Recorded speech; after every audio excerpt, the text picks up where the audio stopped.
could go through Inverness and go straight to Tippin Oaks Highway, and because I assume that that's where they're trying to get to, right? Because they're always eventually going west. I don't know, there's no community there per se as much as there is coming down Saltair Drive. If we could get just the dump trucks, there were probably a couple dozen of them just the hour before we came here. If those would just go through Inverness's own property in D.R. Horton and go straight down to Tippin Oaks Highway, that would eliminate half of it. I realize we're going to have to live with all the traffic coming from Draper and over Suncrest and down through, and it's going to be something we're all going to have to deal with. But anyway, that was just a thought. If we could somehow evaluate why all those dump trucks are coming down Saltair Drive, why can't they go west on Inverness and then go to Tippin?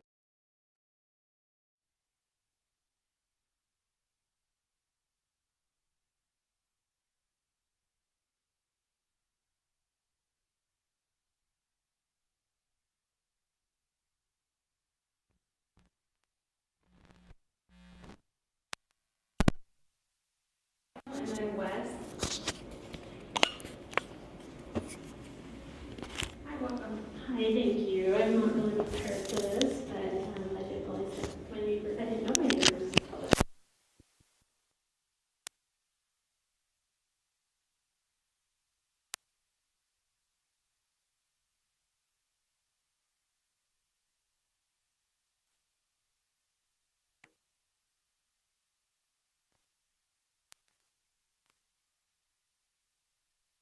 Seen in the last 30 plus hours multiple close calls with children, and it just seems really unreasonable that there wasn't more communication done so that we could have given our input of some concerns and some different ideas. There is other roads that I do think could have at least been temporarily used that have less residents on them right now. There is a path that just west of Saltair that comes off of Highland Boulevard, and it would stagger the stop signs, because part of the problem is everybody is running the 4 stop signs on Saltair. We have called, several neighbors have called, and the police have been amazing and have shown up. And as soon as they show up, people start to slow down, which helps with the noise and helps just with the control of everything, and people do stop, right? But without that presence being around the clock, as soon as they leave, the misbehavior comes back.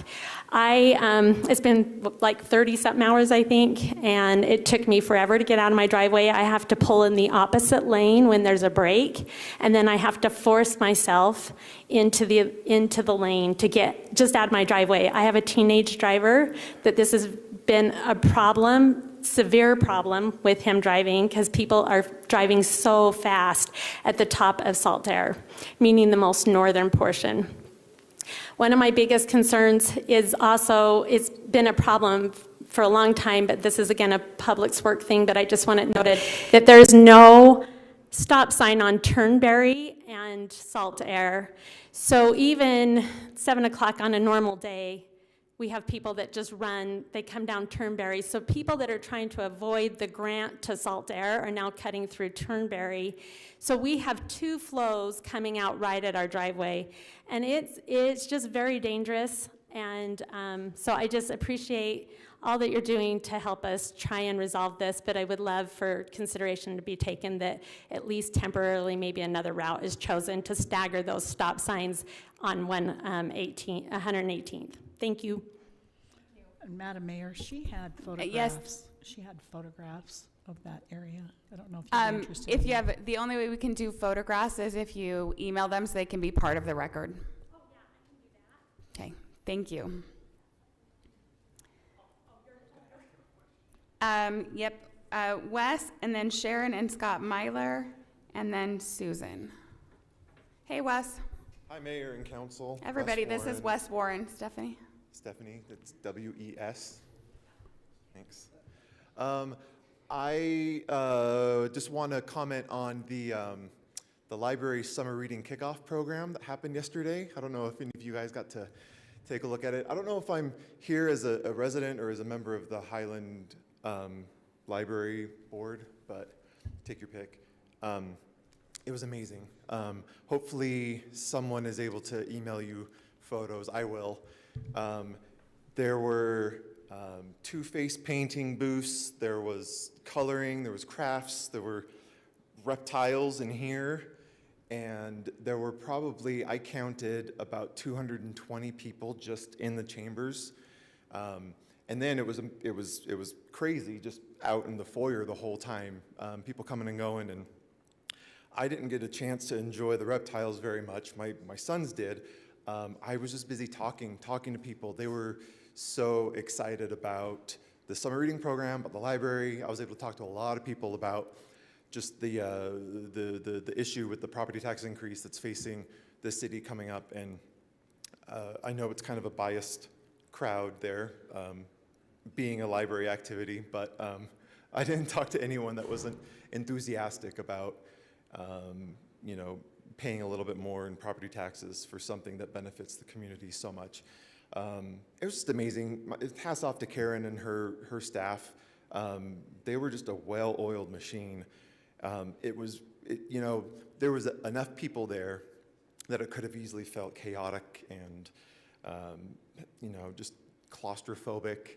But it just flowed really well. They just planned really well for it. And it was just a cool way to kick off summer. So I just wanted to give a little report and tell you how excited I am about the summer reading program. I want a list of the summer reading books that the council and mayor will be reading this summer, and then a 4-page essay, double-spaced, by the end of the summer on my desk. Yeah, thank you for your time. I have 5 Thanks, months. Wes. I'd be glad to get that to you. Sharon and Scott, you're welcome to comment separately or together. Hi, I'm Sharon Webb Myler. I'm registered as a voter under Sharon Webb. My first life was in Ogden for 40 years. My husband passed away and I got remarried to Scott Myler and moved down here. I want to tell you first how much I love living in Highland. I was a resident of Ogden and loved it, but I really love Highland. We live right off of Bull River on Sunset, and the problem has arisen since of the diversion of traffic. People are turning, trying to avoid going up into Saldair, and they're taking the Sunset and Woods Hollow, Woods Hollow is blocked off because they can't go anywhere. That's right where they're blocked off on Highland. And then the end of Sunset is a dead end. We need a sign stating at the beginning of Sunset right there off of Bull River that is a dead end, no outlet, because people are just turning left there. And I've been working in my yard for 2 days out in the gutter area because I'm cleaning my gutters out and the strip parking. People drive down to the end of Sunset and they're so ticked because they're trapped. They come speeding past me and children are all over there. It's a very frightening thing because they're very frustrated and exit very quickly. I'm standing in the street saying, please slow down, and they just speed past me. I've been flipped off, so it's surprising how angry people are getting because they feel trapped. And I recognize, it's not a fortunate kind of situation for anyone, but there are children all over, especially down at the end of that cul-de-sac, and right across from me, a very large family of children. And just the other day, I almost ran into 2 little kids that were on scooters and turning onto Bull River. So, the kids are a little bit lulled into an idea of safety because it's not been such a busy highway as it is now. So I would like to see someone address that, where they put up a barricade right off of Bull River and Sunset. It's a short street and then a dead-end cul-de-sac. It would solve that problem, and it would be a simple thing. I'm happy to help pay for the sign. Thank you for your time. Thank you, and we're happy to have you in Highland.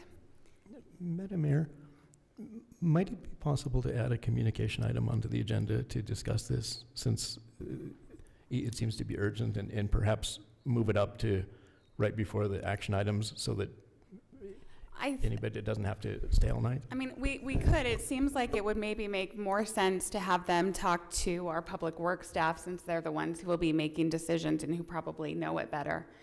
But would it be possible to contact those residents sometime tomorrow, Aaron?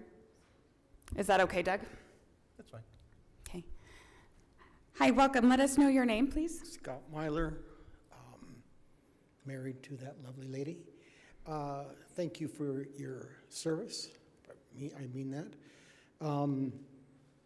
I was a past contractor and developer and retired. And I can see some problems there are that were not considered. And we won't go way back in history 5 years ago. But the immediate need is you're going to have meetings, you're going to talk to people. That takes time. We have 40 days. We need action now.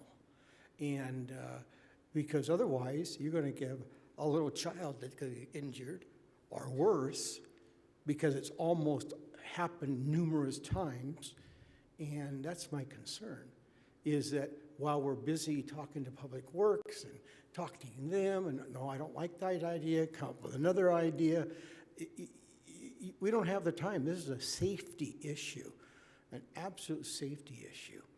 The families behind me that live in that area, they need to know their children are safe. And we've made an unsafe situation here. There's a lot of different ideas. You could put rumble sheets down and a few things like that, which would slow them down temporary. But we need to make action now.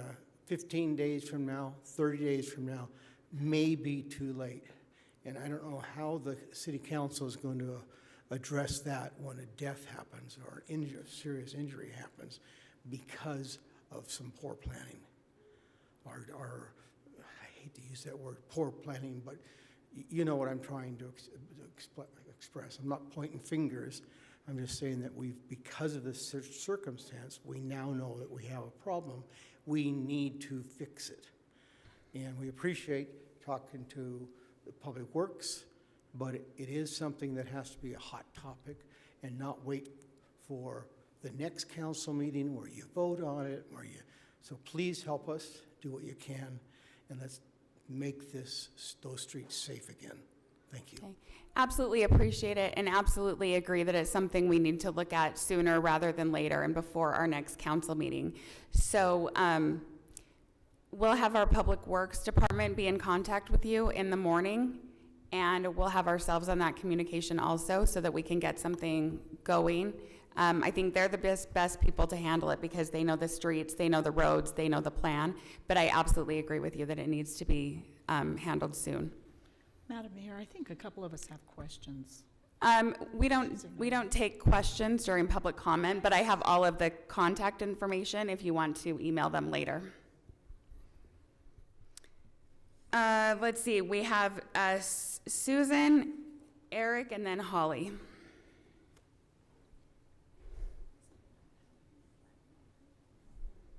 Hi there. My name is Susan Remy. I'm a resident of Highlands, Utah. And I'm here just reiterating what Wes said. We had the most fabulous turnout for the library yesterday. Per the statistics from the librarian, there were 220 people in here, mostly children, but overall there were 400 people who showed up for the kickoff of the summer reading program.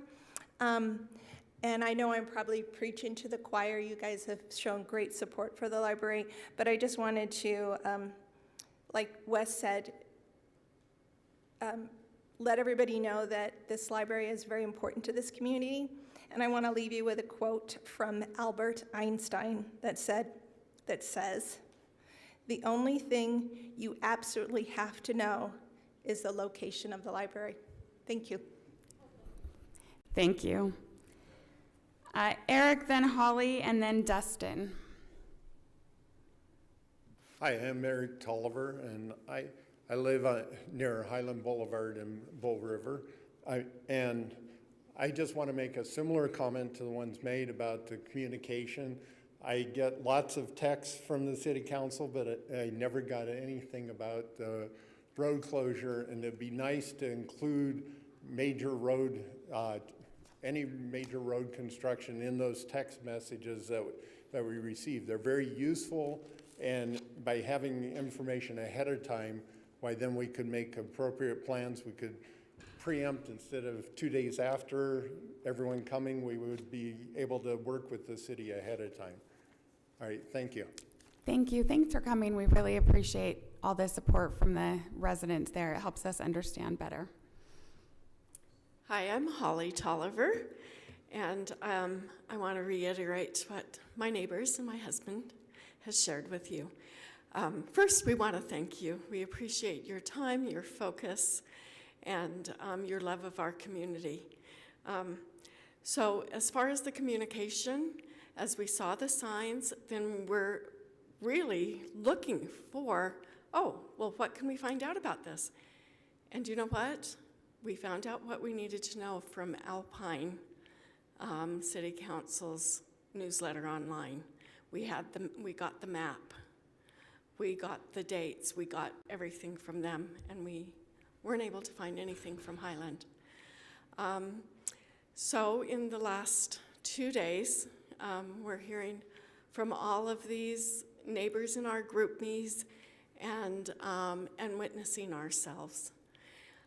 This morning, over by the trail at Bull River and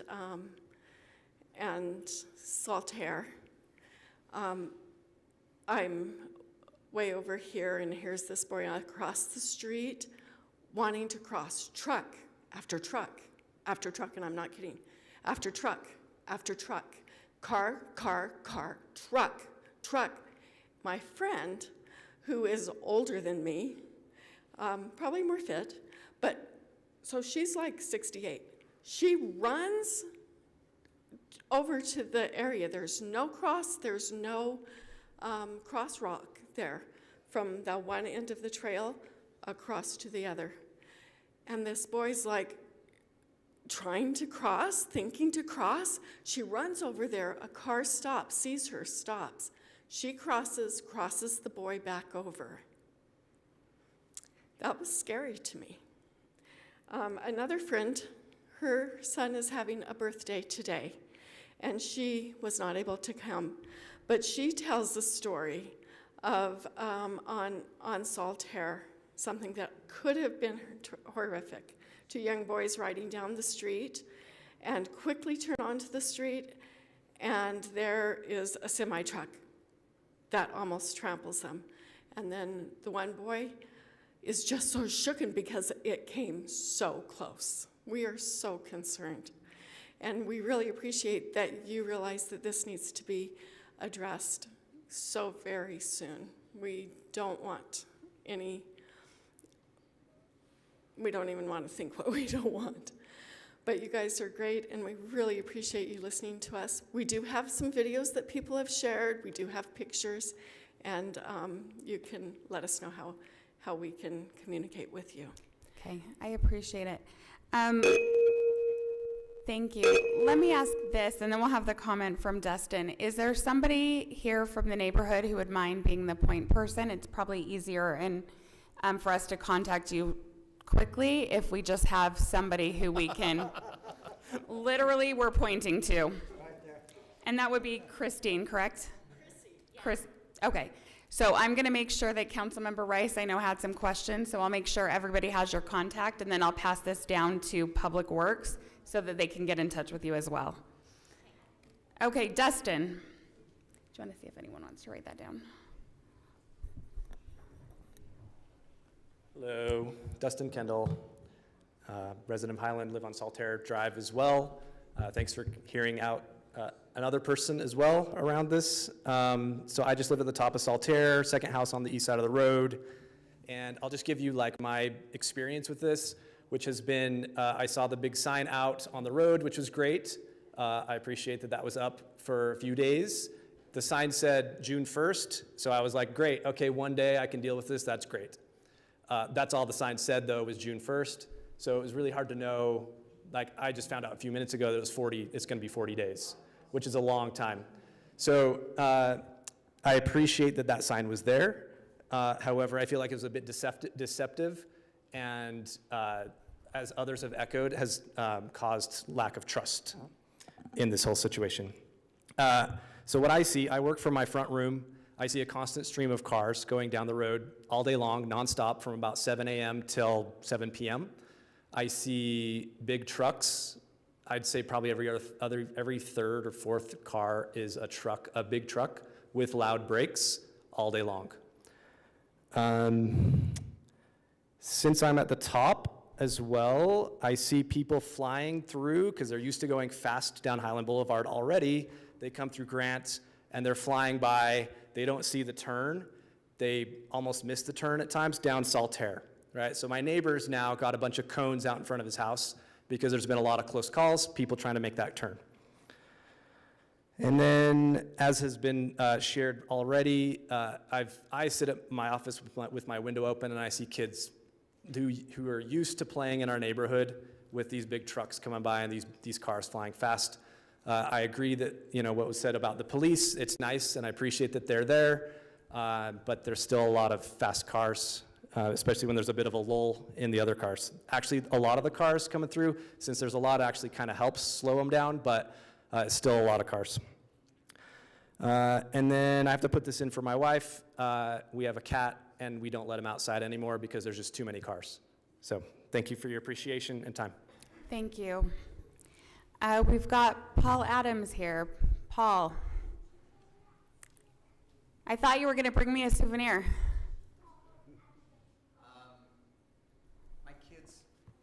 My kids stole all the baseballs Man. I found in my yard. Paul Adams, I'm a resident here in Highland. I live right by the fabulous park that we have, the baseball park. It's awesome. Every single day whenever there's a game, we get out on our back porch and we cheer on the kids, and we love it. We yell, "Hey, batter, batter," and my kids love it. It's a wonderful park. It's a wonderful baseball diamond. And it's actually a problem that's pretty fixable. On Memorial Day, I'm not sure who made the call, but we looked outside and there was kids playing ball. And we slowed it down a little bit and squinted, and we figured that those were not kids. And there was a lot of chest hair out there in the field playing. And so my daughters had never seen chest hair before. We decided to go over and take a closer look. When I say we, I mean my wife, and we went over there and talked to some of the umpires. It was a baseball tournament, which is pretty normal, but it was college-age kids. Some of them played in the AAA. Some of them were still playing college ball. And I love baseball. I play baseball, softball, and my kids play baseball. And they were using, the standard aluminum drop 3 bats, which in the hands of a AAA player is pretty deadly. A mere 200 feet is not very much for a fence nor a net. So what ended up happening was talking to the ump and not knowing, he didn't know who I was. I said, have you gone any over the fence? He says, oh yeah, we've been the Blue House twice. And this is one of 4 games, so we're halfway through the first game. And I said, wow, that's fantastic. He's like, yeah, everyone's real excited. So I went out front later on and found a baseball in my front yard. I do have a diagram and pictures, but it sounds like we need to email those, so I will email those to you guys. We have pictures of where the balls landed. Again, I had 3 balls on my desk, and my son, who plays baseball, he's at a game right now down at he took those. So just to stick it to the older people. So what my proposal is actually pretty simple. If the city council can consider limiting the age groups that play on the baseball field so that we don't have balls flying. I know that we've got foul balls that were going into the pickleball courts, hitting cars that were parked on a really busy Memorial Day, and then also the dangers of people circling the track. And then, anybody in the backyards. So I would appreciate that if we could consider that and make that move so we can just keep it to the little kids that can play on that beautiful field. Thank you. Thank you. Thanks, Paul. And just so you know, we did talk about this. We talked to Aaron. I talked to a couple of council members, so we understand it's a problem. That was wild. There was a ball that landed in his front yard. Like, wild. It was quite a, I mean, I wanted to congratulate the guy for such a, They were at least trying. 450 feet. They were trying. Yeah, Thanks, Paul. And for those who enjoy the All Abilities Park, that's the Adams family that donated for that park. So thank you for all you've done, and we appreciate your concern. Matthew.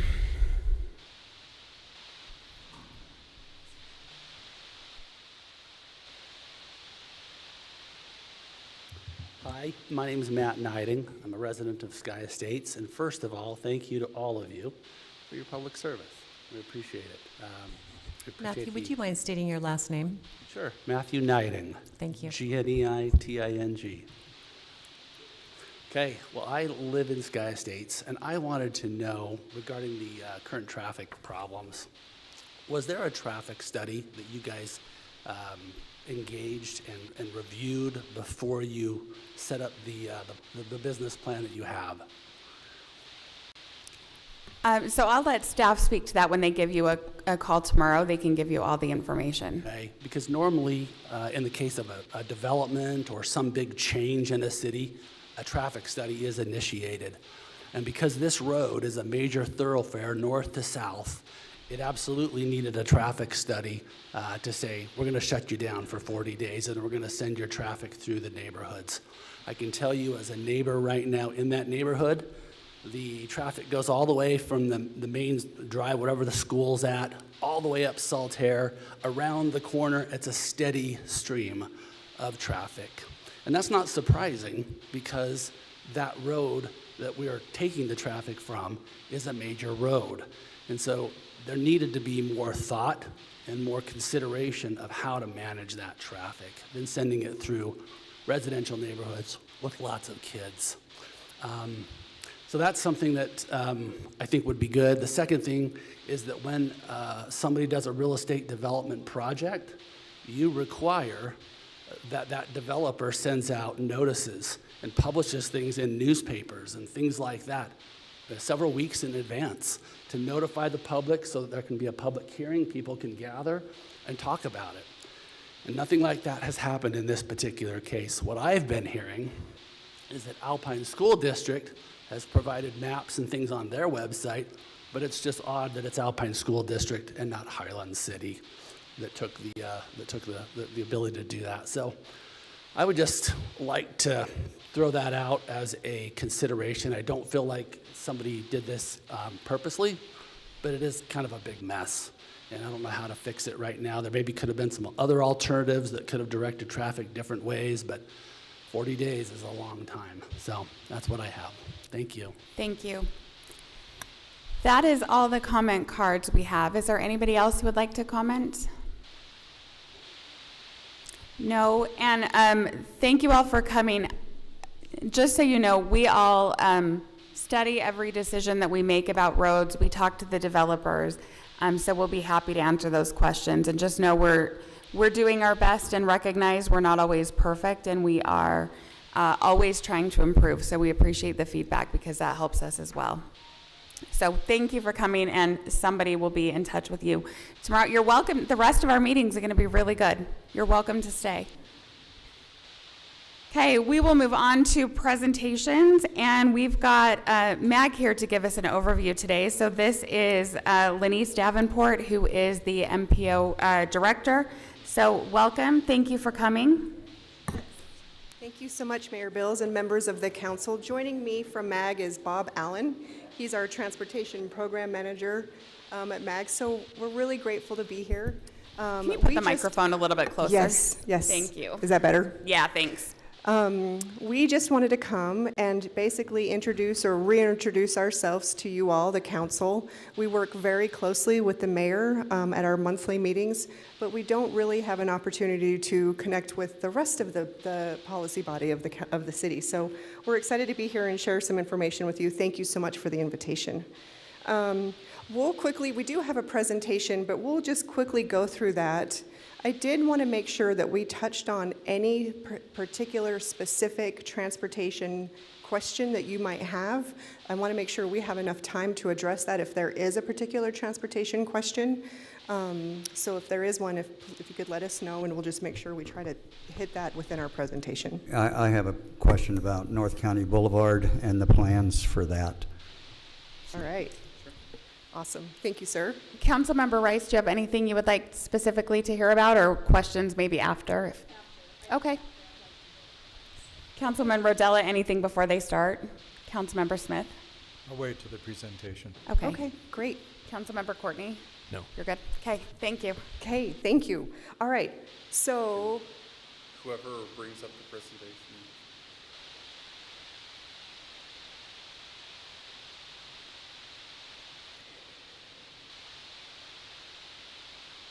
I'll start with the presentation with the first slide, which is essentially just reminding you who we are as an organization.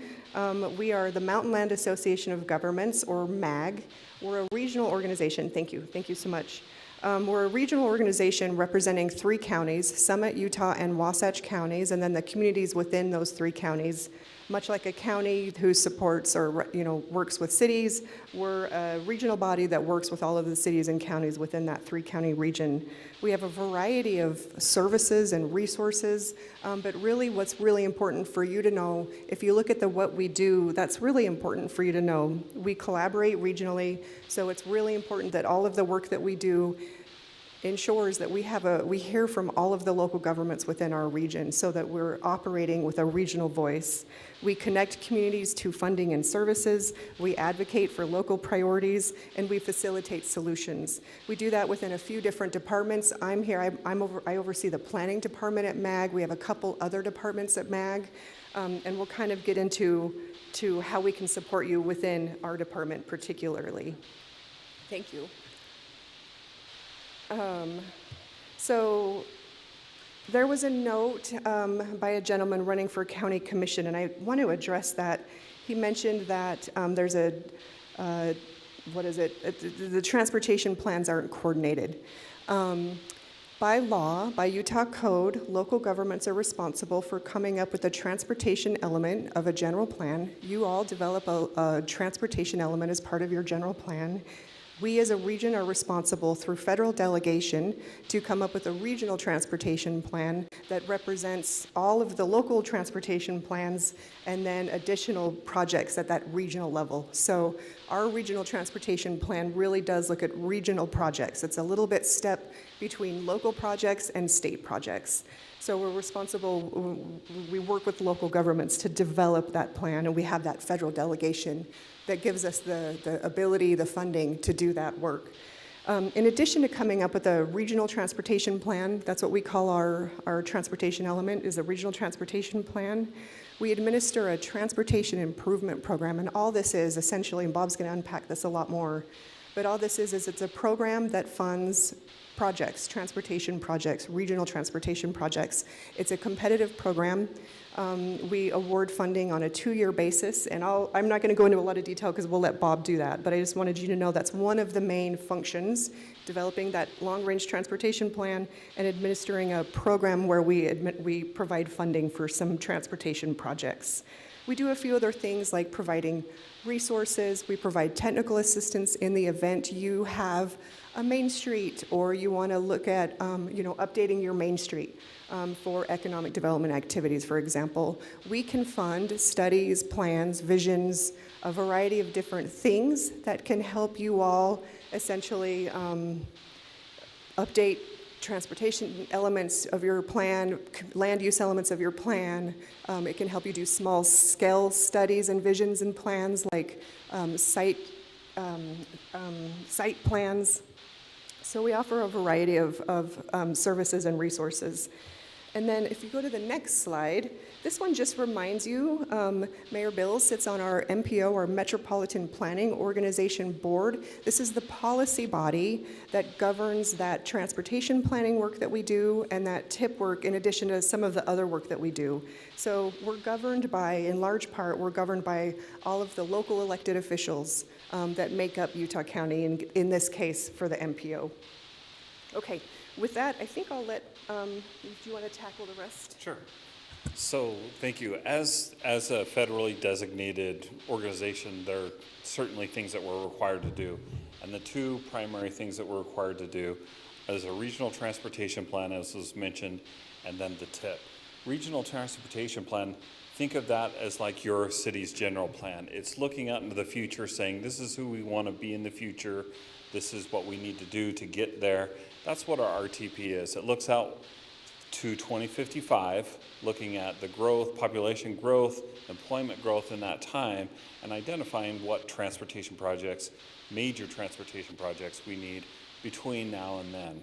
There are certain elements that we need to adhere to, such as fiscal constraint, i.e. we have to look and see, project how much money we're going to get between now and 2055, realistically how much are we going to get, and try and remain within those bounds.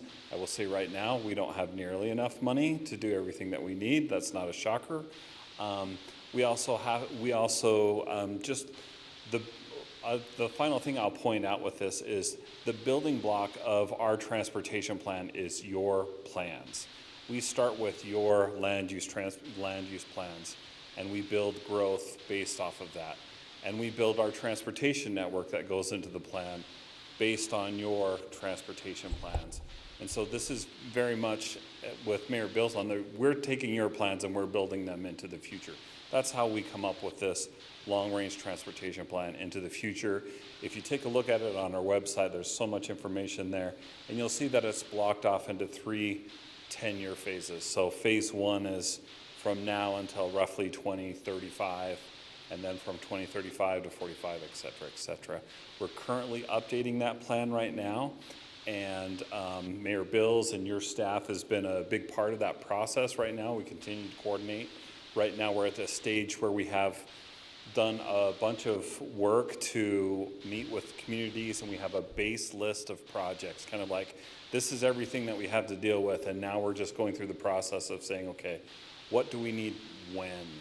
And do we have the right projects and the right timing and the right sequencing? Some of them we maybe don't need within that 30-year time horizon, and they can go a little bit beyond that. But certainly, we'll continue to work with your community as we build that long-range plan for the future. Just know that it is going to be adopted about this time next year. Something that's important to note, though, the RTP does not allocate funding. We talk a lot about funding and fiscal constraint in there, but it doesn't award specific funds to specific projects. It just plans for the future and helps us identify, do we basically have enough money for the things that we need? It also respects local land use authority. MAG as an organization does not have land use authority. That's why I said our plan is built off of your general plan. That's what we do. So that's that general plan, looking out into the future, 30 years, this is what we need. And that is one of the primary things that we have to do. The second thing is the TIP, it was mentioned, the Transportation Improvement Program. If this is where I would say this is like a capital facilities plan for your community, where you're saying, okay, we've got 5 years of revenue, the next 5 years. These are the specific things that we're going to spend our money on over the next 5 years. And this is real money, real dollars that are going towards transportation projects. Again, it's a federally required document. We do have to show fiscal constraint, meaning we really have to show we have the money to build these projects, but it only goes out 5 years or so. So currently, UDOT has designated all the projects basically that they're going to fund over the next 5 years are out to about 2031. MAG, the projects that we identify and that we fund, we're currently in the final stages of identifying projects out through 29 and 30. So we'll be funded out through 2030. It does cover all modes of traffic, just like our regional transportation plan covers both roads, transit, and actual transportation. The TIP also covers all of those modes of transportation. We fund all projects and all those of all those modes. We work very closely with UDOT, UTA, and all the local communities to kind of come together and put this process together.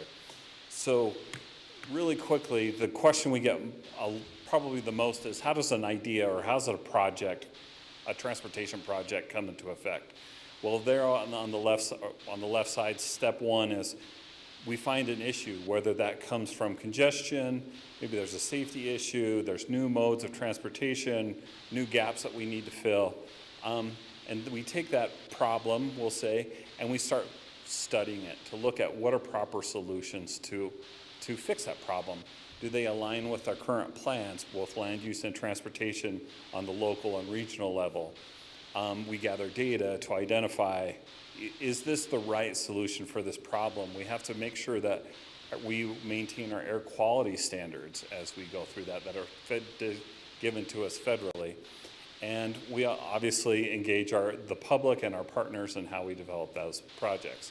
Once that project is adopted into the regional transportation plan, that general long-range plan of the future, then it can move on to the next stage where it's what we call programming. In other words, actually funding projects to be constructed. And there's kind of two ways that happens. One is what I call the big dogs, the UDOT projects.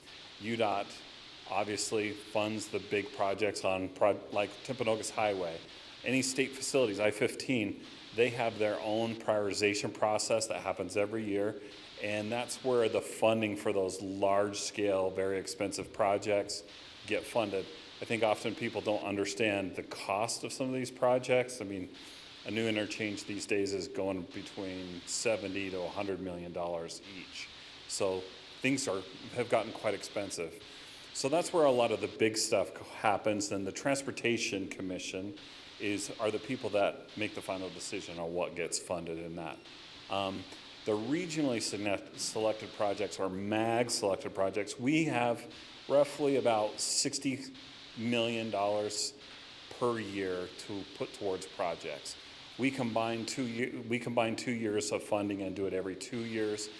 The primary reason for that is projects are expensive, and if you need, say, a $15 million project, it's a lot easier to fund that when the pot is 110 versus 60, right? So we do that biannually, and again, we fund transit projects, active transportation projects, road projects. Our board that Mayor Bill sits on is the final decision maker on what projects get funded, and yeah, that's where the TIP comes in. So again, just remember the RTP is the starting point where that's that long-range plan into the future, and the TIP is where the rubber meets the road, or the money meets the we need to build stuff.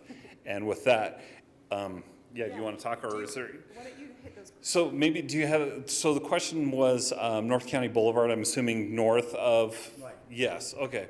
So there is a current project that's already been funded that both your community and Alpine are working together. It's primarily some adjustments at the intersection, but it's mostly the active transportation going north.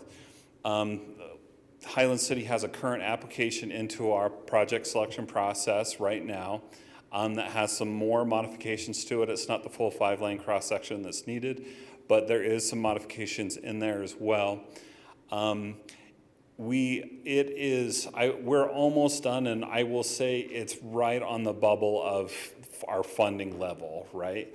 I'm optimistic that we're probably gonna get there, but I can't guarantee you because I don't make that decision.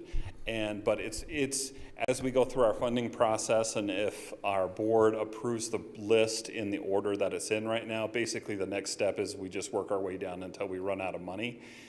And current projections, rough draft projections say it's close, but I'm optimistic. Well, the Provo Airport's already done, so. Yeah. That won't get in the way again. Yeah. Is there any other questions about specific projects or things that we can answer? can we, is it, okay. I guess one of the questions I have is, I sit on a couple of boards with the county commissioners and different things, and the population of Utah County is around 750,000 now, is what they say. Yep. And most of that growth right now has been in the north end and the west end of the county, although the south's starting to grow pretty fast too. Very much so. So I know the city is on kind of the northeast side, including ourselves. We're almost built out. Cedar Hills, the manager there told me that they have about 1 building permit a month, unlike, and Alpine's growing slowly. So it seems like most of the growth is happening on the west side of the freeway, with the exception of the Traverse area of Lehigh. My question is what kind of coordination and what kind of planning are you doing with UTA and UDOT to solve some of the problems on the west side of the valley? Why aren't we putting in like rail or some sort of public transportation there? Because it's a nightmare to go over there. I'm a physician. I have a lot of patients that actually come from Cedar Fort who are brave enough, but it takes them over an hour to get to my office in Pleasant Grove. So I guess the question is what kind of planning is going on there? It seems like they've got explosive growth, and I'm just curious. We talked to our state legislator. I'm just curious what they were planning. That's a hot topic. Yeah. Sure. It is a very hot topic, and you are 100% correct. Growth is happening out there at an unprecedented rate. I will point out, and something that was just mentioned in our board meeting last time, there's over that tip, over the next 7 years or so, 5 years or so, there's $3.7 billion worth of money going towards transportation in Utah County. A healthy piece of that is going into the Northwest County, to 2100 North being converted into a freeway, Mountain View Corridor being converted into a freeway, Quarry Ride Freeway being phase 1, the flex lanes on Pioneer. So there's massive needs out there, but there's also massive amounts of money going out there to fix these problems. And so there's a lot going in. We certainly need more. One of the things that's happening right now is we're conducting what's called a planning and environmental leakage study, which essentially UDOT and MAG have gotten together and we said, it's time to talk about, is it possible to cross the lake? Is it feasible? To seriously talk about a lake crossing over. To seriously talk about it. Now, it's expensive, obviously, but we're looking at all solutions, such as, can we cross that? But also, what are other solutions that we need? It's not just can we cross or not. It's other solutions. Transit, there are transit elements in our plan looking at going out in that area. One thing that I caution people to think about when it comes to transit in fixing major congestion issues is in the state of Utah right now, like even in Salt Lake County right now, only about 3 to 4% of all trips take transit. And you think about all the light rail, commuter rail, all the transit that's up there, it's important for sure, but it's typically not something that's going to tip the scale or make a huge dent. We certainly promote it and want to build it, but it can be expensive for the amount of change that happens. That doesn't mean we're absolutely planning for it, and we have several projects in the plan to go out there. It's just, again, there's so much need and so little funding that we're just trying to keep up with it. And I'll just add to that great answer a couple of things. In terms of coordination and collaboration with UDOT and UTA, Carlos Braceras, the executive director of UDOT, is a member of our board. He shows up to our meetings. He is a great advocate for transportation statewide, including for Utah County. We are amending our bylaws at our next meeting, surprise mayor, at our next meeting on Thursday so that Jay Fox, the executive director of UTA, will also sit on our board. Currently, we have a trustee, one of the board of trustees from UTA on our board, but you might all know that the transit governance at UTA has changed during the last legislative session, and so that we no longer have trustees, we now have transit commissioners. Due to this influx, we are now inviting Mr. Jay Fox to be a member of our board. We work very, very closely with all of the transportation partners around the state, including our MPO partners, Wasatch Front Regional Council to the north, and the 3 other MPOs in Utah. So we collaborate on a daily, if not hourly basis as transportation organizations. It's really important to the work we do. One other thing, Bob mentioned a variety of projects in the northwest portion of Utah County. It was about $1.3, $1.4 billion worth of investment in northwest Utah County that was funded directly from the legislature in the second to last session. So 2 sessions ago is how I should say that. So huge investment into Utah County through our legislative body. That was great for us. One other thing when it comes to transit, you all, I'm sure, know that in order for transit to be successful, you really need to have compliant, for a lack of a better word, land use. And getting transit to be successful in northwest Utah County is going to take a big partnership between land use for those communities and UTA investing in transit out there. But they're already starting, and beginning in August of this year, they're starting a new innovative mobility zone. This is one of those zones where it's like an Uber or a Lyft. You just text UTA and say, I need a pickup in this zone. It's a pretty big zone too, biggest in UTA's district, excuse me. And they'll come and pick you up for $2.50 and connect you to other, portions of the transit system. So that's a big addition also to northwest Utah County. Councilmember Smith, they're also working on better access to the American Fork track station, so that will also help. Well, I just want to make a comment because it seems focus is always on building more roads. And I can't drive to Salt Lake unless I'm in a traffic jam. It doesn't matter what time or the day or night. Yeah. Okay, it's always a traffic jam. And so you can only focus so much on I-15.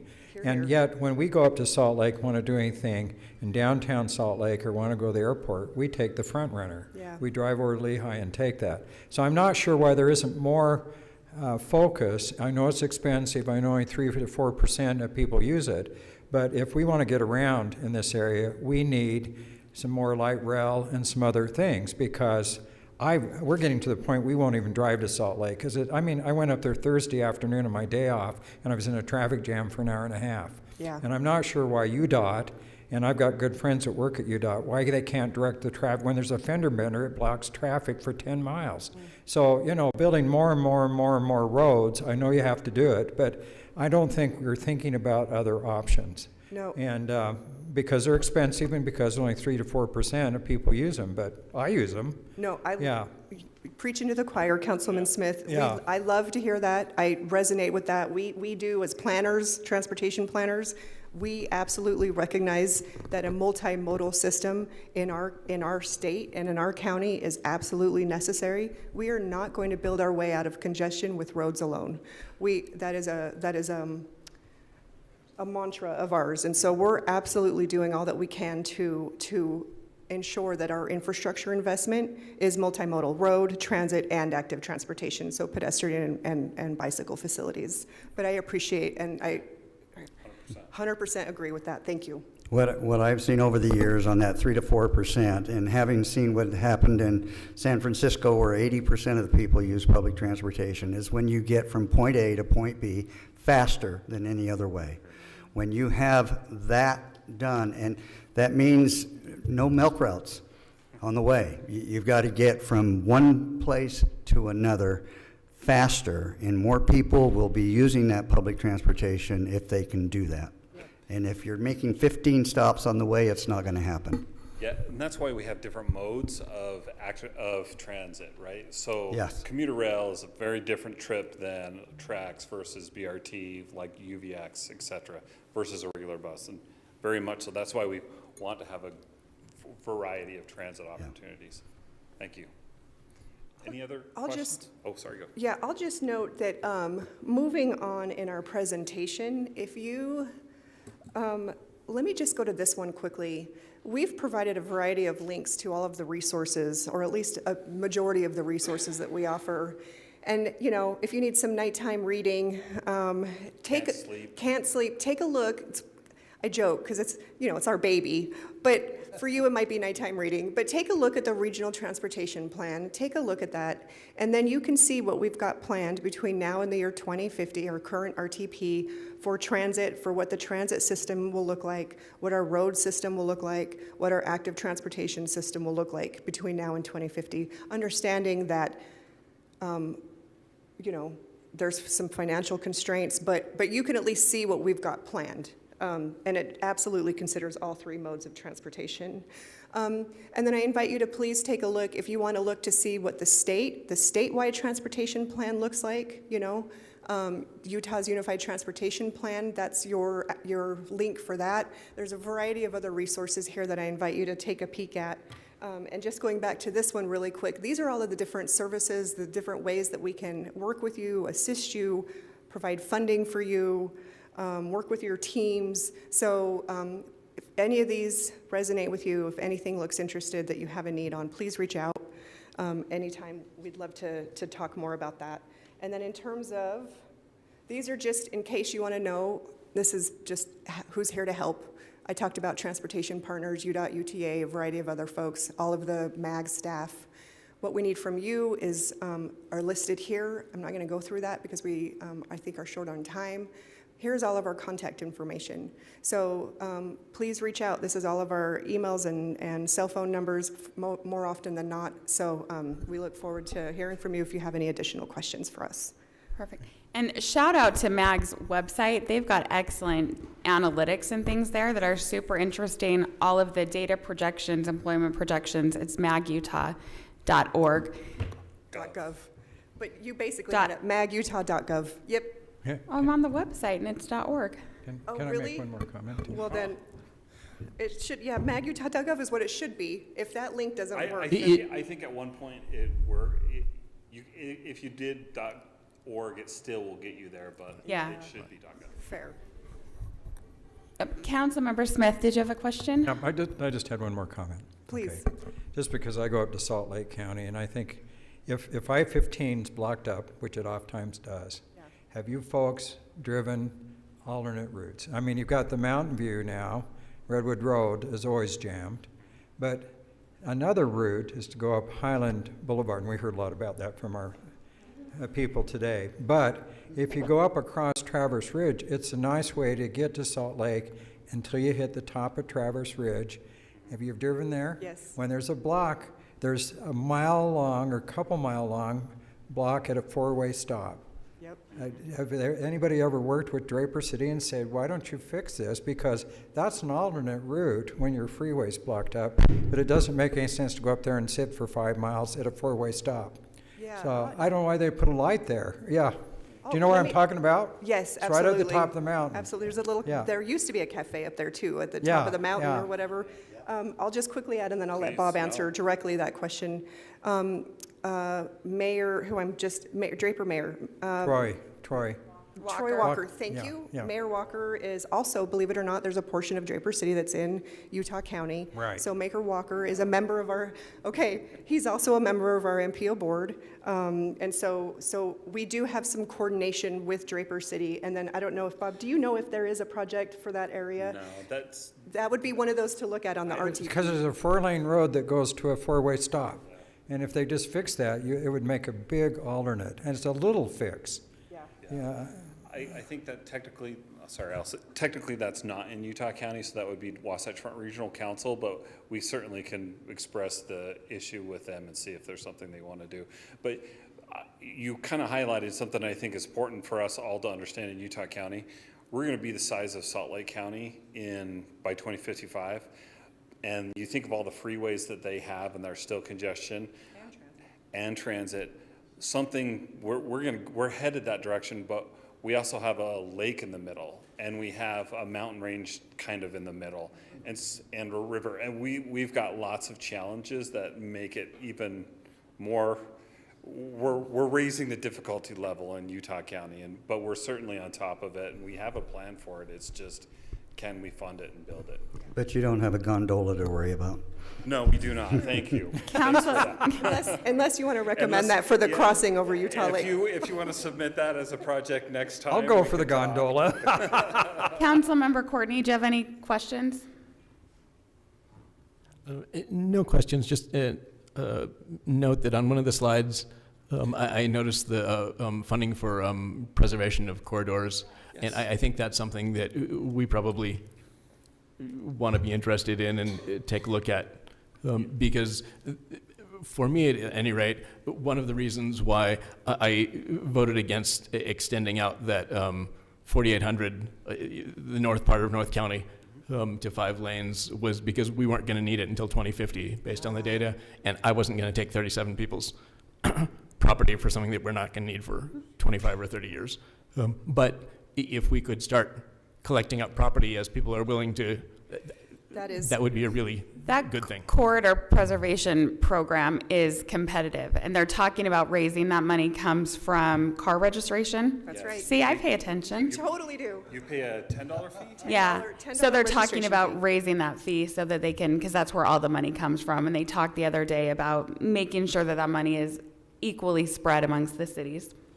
It only generates about $5.5 million a year, which sounds like $5.5 million sounds like a lot, but you all know that doesn't go.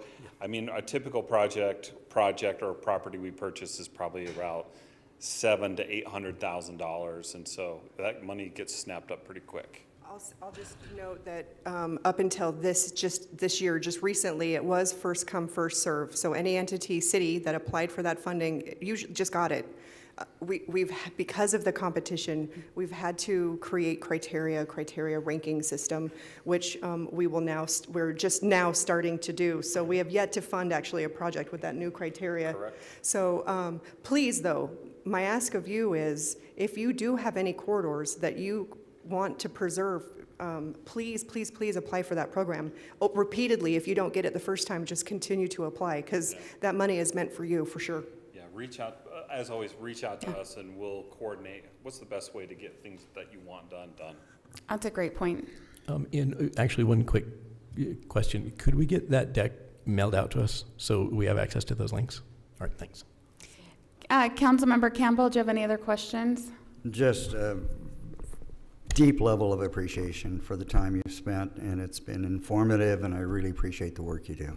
Thank you. Thank you. They do a great job. Councilwoman Rice, do you have questions? I don't have any. I have a lot of questions, but I really do appreciate your work, because I think I benefit every day from stuff MAG does.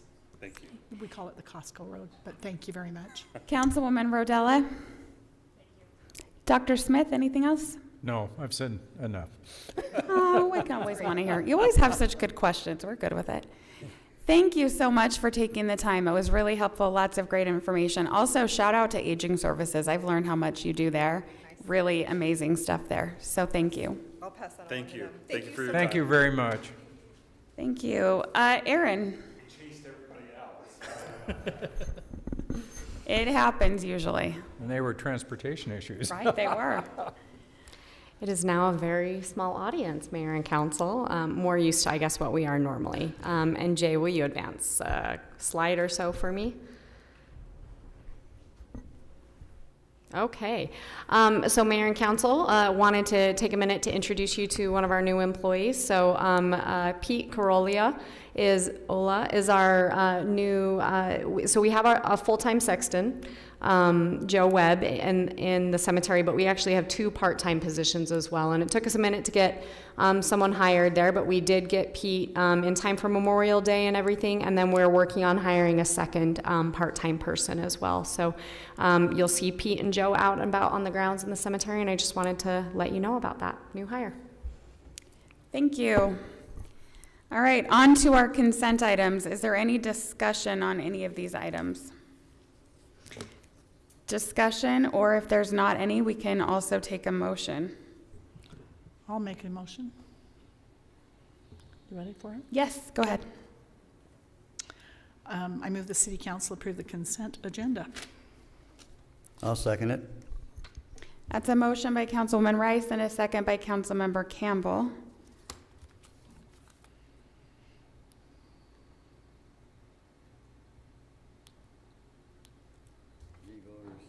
Yeah, I got nothing. Is electronic voting working?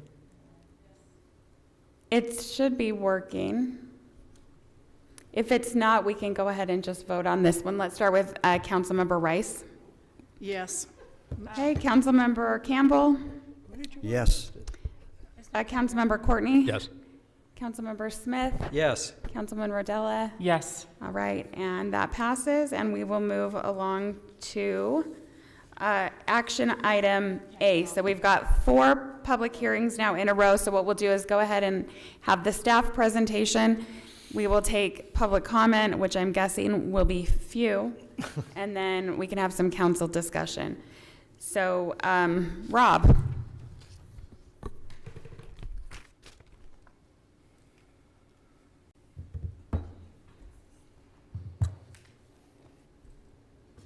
Thank you, Mayor and Council. Unfortunately, you'll get to hear a lot from me tonight, as these are all my items.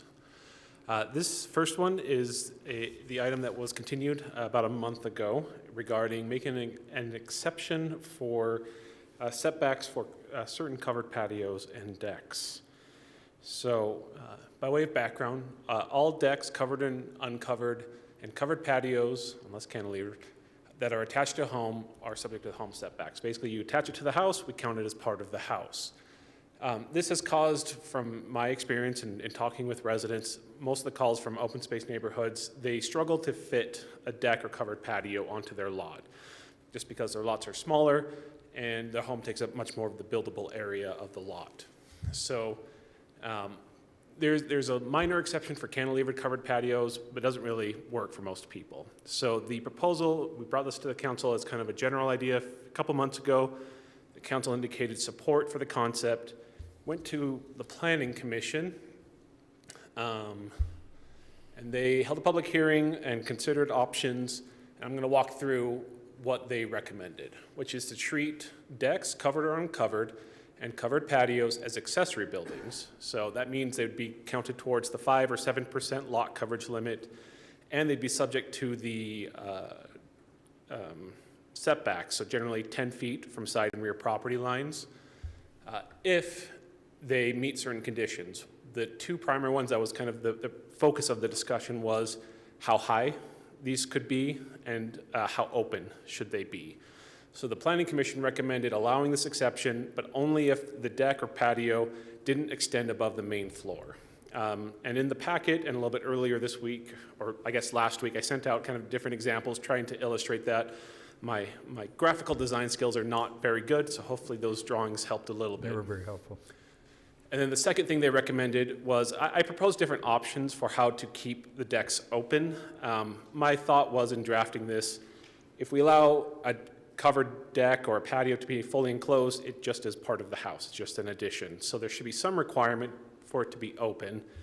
I proposed 3, and I walked through those in the materials. The one that Commission recommended was option 2, the 66% open, and I believe on my next, yes, so option 1 was basically completely open. Option 2 was 66% open, kind of allowing flexibility for whatever someone wanted to do. And the third one was essentially allowing one enclosed wall. So just as by way of example, here was the option 1 where everything is open, you have open deck railing and just support posts. Option 2, you could have some kind of lattice work or a partial wall or something along these lines that would allow you to enclose potentially all sides to this level. And then option 3 was you keep all sides open except for one. So again, the Planning Commission recommended this option. And then there were some other changes that were part of the ordinance, just clarifying some definitions to make them more consistent with both this proposal and our future detached ADU ordinance regarding what counts as part of the main building or not. And so again, as I mentioned, the Planning Commission did support this. They recommended that we limit the exception to decks or patios that do not extend higher than the main level. So back to the example, something like this would be perfectly fine because the roof of it doesn't extend above the first level. And then they recommended that option 2 for enclosure. There's a couple of minor tweaks to language that I caught with the help of Councilmember Courtney's review after the Planning Commission, just clarifying that the sides for openness, it's the ones that are adjacent to the home, not necessarily connected. There's some little bit of ambiguity we're cleaning up there. And then in the definitions, apparently it just was general that all decks and patios were subject to these restrictions, and we're only talking about the ones that are attached to a home. You can have a deck or a patio that's not attached to the home that has different rules entirely. So with that, we provided public notice of, I forgot to update this for the council meeting, but we provided public notice for this council meeting, and we have received no comments regarding it. Our recommendation is to hold a public hearing, hear from the public, and then make a decision whether you can keep that height restriction, or you could remove that and you can keep the enclosure restriction, or change it to one of the other options or something else entirely. Staff does not have a particular recommendation on that. That's more of a feeling of how you want the city to look, so that's up to the council's discretion. With that, Mayor, that's the end of my presentation. Okay, perfect. Let's go ahead and open the public hearing. What are the chances? The only person, Wes Warren, Highland City resident, during our planning commission discussion on this topic, if I'm not mistaken, in the packet there was an example in option 3 of an outdoor patio that kind of sat in the corner of the backyard of a house, and so 2 of the 4 walls are covered.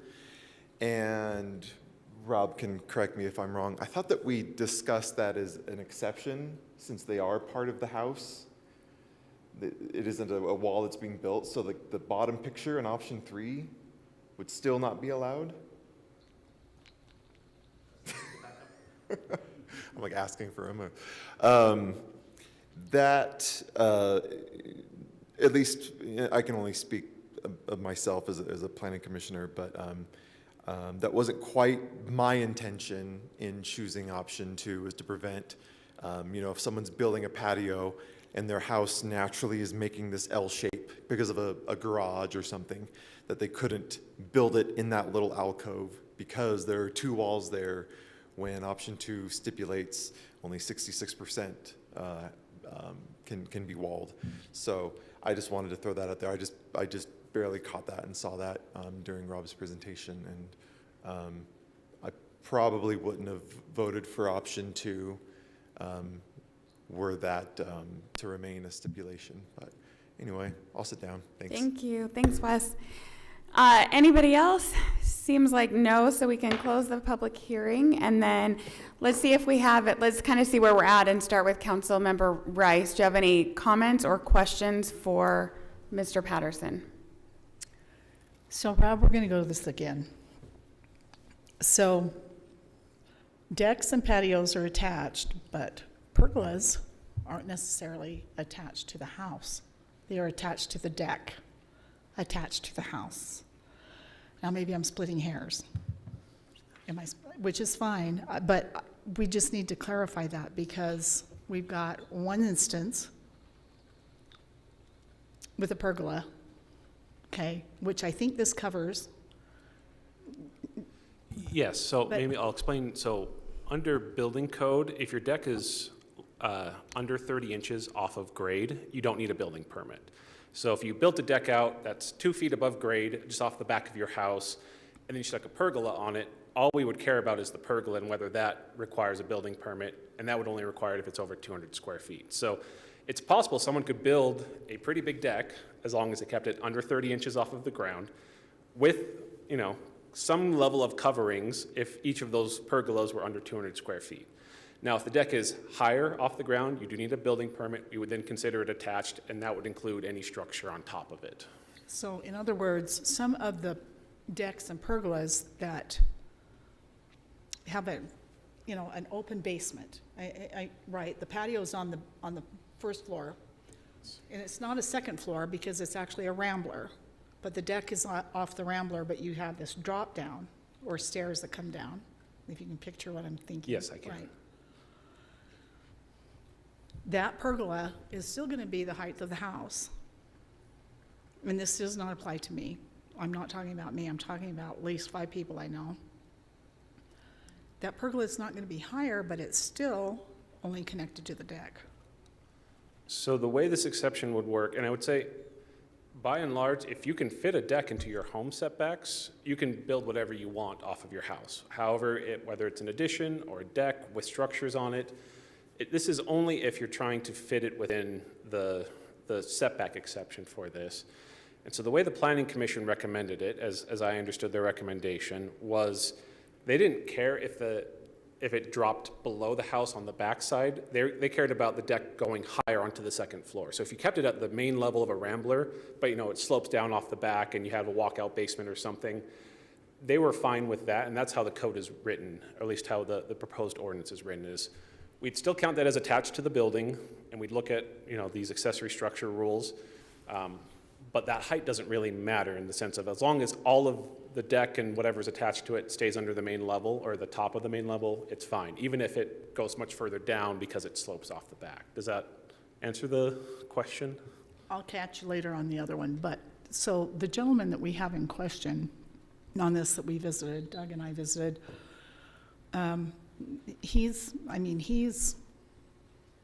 I thought it was number 3 that would allow him to do what he has. Correct. Am I correct on that? You're absolutely correct on that. And then he would be okay because the city has sent him letters saying he has to tear it down. Is that correct? He would be okay in terms of zoning. There are some separate building issues that he has to rectify regarding the footings that were poured for the building, but that's building Regardless department. of the pergola? The building department's not addressing that because it currently doesn't meet zoning. Once zoning is met, then the building department can work with him on solving those other issues. Oh, I see. I think that's all, but I might have another one. We're good. Thanks. Councilwoman Rodella, questions? Nope, I just appreciate the planning commission tackling this. Councilmember Smith. So I really appreciate the comments from Councilwoman Rice, but I had some of the same questions when I was looking at this, and I really appreciate the work of the Planning Commission. I'm going to support their recommendation, but option 3, and Wes was talking about this, if this deck and everything is attached to your house, and one side's a house, but the other side is a garage that projects out, that's illegal. So I just don't understand. I've never understood the difference too much between 3 and 2, because some of the examples for 3 show a wide open area just with you've got another wall there. Isn't that what you were talking about? Yeah. And I'm wondering how that's like 50% or more open, and yet if it was 66%, are we just going to have them project the deck out farther? So there's 66%, is that what you're thinking? I just wondered how it works. No, great questions, and I don't think I've explained this very well. So the openness requirement only applies to the sides that are not against the home. So say you have a home that has like a corner because they have part of the room juts out and the rest of the wall goes here, and you build a deck in that nice little square. Right. We wouldn't care about those 2 walls that are against the home. We'd say, yeah, you can build it there. That's against the home. Those are fully enclosed. Okay. The open rules are about what do you do with the other 2 sides of the other deck? 2 sides, so they have to be 66% open. Correct. Okay, so now I understand. Okay. And it addresses each side separately, correct? Correct. So we would look at each side separately. So option 3 would say, say you have the 2, you're in the corner again. Option 3 said you could build out 1 wall, but the remainder of that would have to be open. Okay. Option 2 says look at each of those open sides and see, are those 66% open?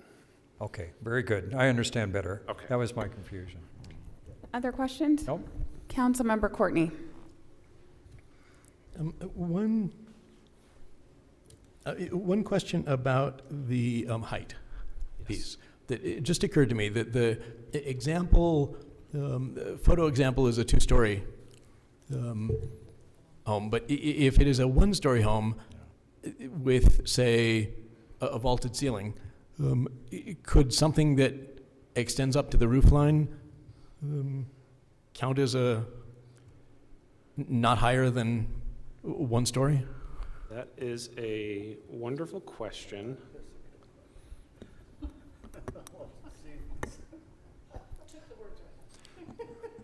So the way it was proposed and the way I drafted it, it was just the first story above grade. So if you have a rambler and it's just, you built it 20 feet high, then that's your 1 story above grade. You can build it to the top of that. You essentially can follow the roof line.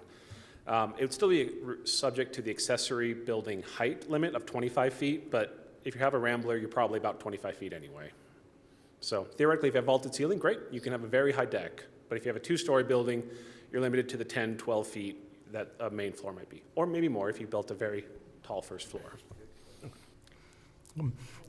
Another question that my understanding here is that you can build a covered deck or patio that's attached to the main dwelling that extends, that is treated like an accessory building with regard to setback, so it can extend further back than a typical main dwelling. But that you could not build a non-attached building that's just 6 inches away from your home that does the same thing. And that leads me to my question of, what's the definition of attached? There is no strict definition of attached. We have a definition for what constitutes an addition to a home.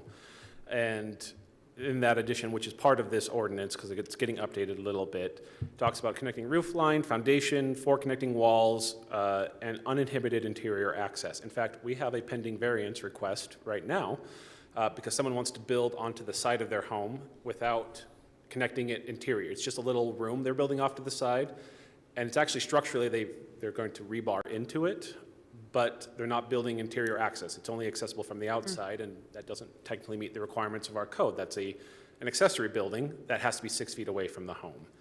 So we would just look at the common definition of attached. I mean, if you have stuck it onto the home, we consider that attached. Especially if you're building a deck or a patio, you have to attach it because you have to be able to walk out from the home onto it. If you've separated it out far enough that you're not walking from the home, then we're not all that concerned about it.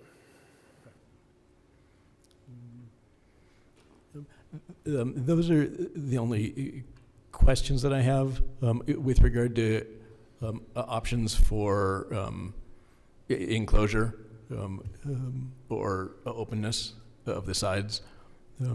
I like the option 2 that the Planning Commission selected. If you have a full enclosed side, from whatever side of your property that is, that looks just exactly like you have just expended, put in an addition to your home. So that's why that option makes sense to me. And would you mind putting up option 2 and option 3, please? I'm sorry to interrupt. I beg your pardon. I want to see it again, please. Councilmember Campbell, do you have any questions? Just for clarification, make sure I understand it right. With option 2 and Wes's concern, that's been resolved because you're saying that if it is an L shape, the 2 walls that form that L do not count in the 66%. If they were part of the home and you're building against that, right, it would not count. Very good, very good. Then I support option 2. Councilmember Rice, do you have other questions? No? The difference between option 2 and option 3 is option 3 is just more closed in. Is that correct? Yes, option 3 that you can see in the example, that back wall there. That back wall it's is a full wall. There's no gap in it. There's no lattice work. Option 3 says you can have one side of your deck that's not otherwise against a home just be a wall. And option 2 says you can do partial walls, and in the packet I sent out earlier, you can do a fireplace that takes up, the middle part of it. You can have some kind of arrangement, however it works out best for you. It just, overall, it has to remain mostly open. So if this council chooses option 2, that resident will be ripping that out, is that correct? He will have to modify it in some fashion to make it comply, yes. Thank you. Okay, if there's no other questions, I think we're ready for a motion. I do have a question on the statement you just made. That's a structure that's already built, and this is a new ordinance that we're putting in place. Is it retroactive to something that's already built? So it's a great question because it raises the question of what we call a non-conforming structure or grandfathered structures. Yes. In order to be a non-conforming or grandfathered structure, you have to have built it legally first. This structure was not built legally. He didn't have a permit when he built it. And it doesn't meet the setback requirements under the current code. Wow, that seems harsh. But It very much can be. I think that's why we were discussing these as potential options of how to look at this, but also as the citywide policy. Yeah. Wow, okay. And just so you were on the motion, I included just options for what you can adopt or not. The only one we would recommend is that first bullet point, which include the two really minor changes that staff added. The other two are just for council's consideration. Thank you. Sorry to interrupt. Okay, do we have a motion? Madam Mayor, I move that the City Council adopt the ordinance amending regulations related to setbacks for decks and covered patios, including the two changes recommended by staff. And don't we need to make a mention of an option? Option option 2 is necessarily It's implicit integrated in in the, it. because that's what was presented, Okay. yes? Okay. Okay. Okay, very good. I'll second. So a motion by Councilmember Courtney and a second by Councilwoman Rodella. And are we ready for an electronic vote, or do we need to do a voice vote? It looks like something went wrong with our electronic voting in the Okay, beginning, let's Mayor. start. It is possible that we have some more discussion on that before. Sure. I'm not clear. It just sounded like Do we that last. do we need more discussion? Or are you ready for the motion? We have a motion in a second. Okay. I'm ready, thank you. Okay. So let's start with you this time, Councilwoman Rodella. Yes. Dr. Smith, Yes. Councilmember Courtney, Yes. Councilmember Campbell, Yes. and Councilmember Rice. No. Okay, and that passes 4-1, and we will go on to item 4B, which is also a public hearing. We'll hear the presentation first.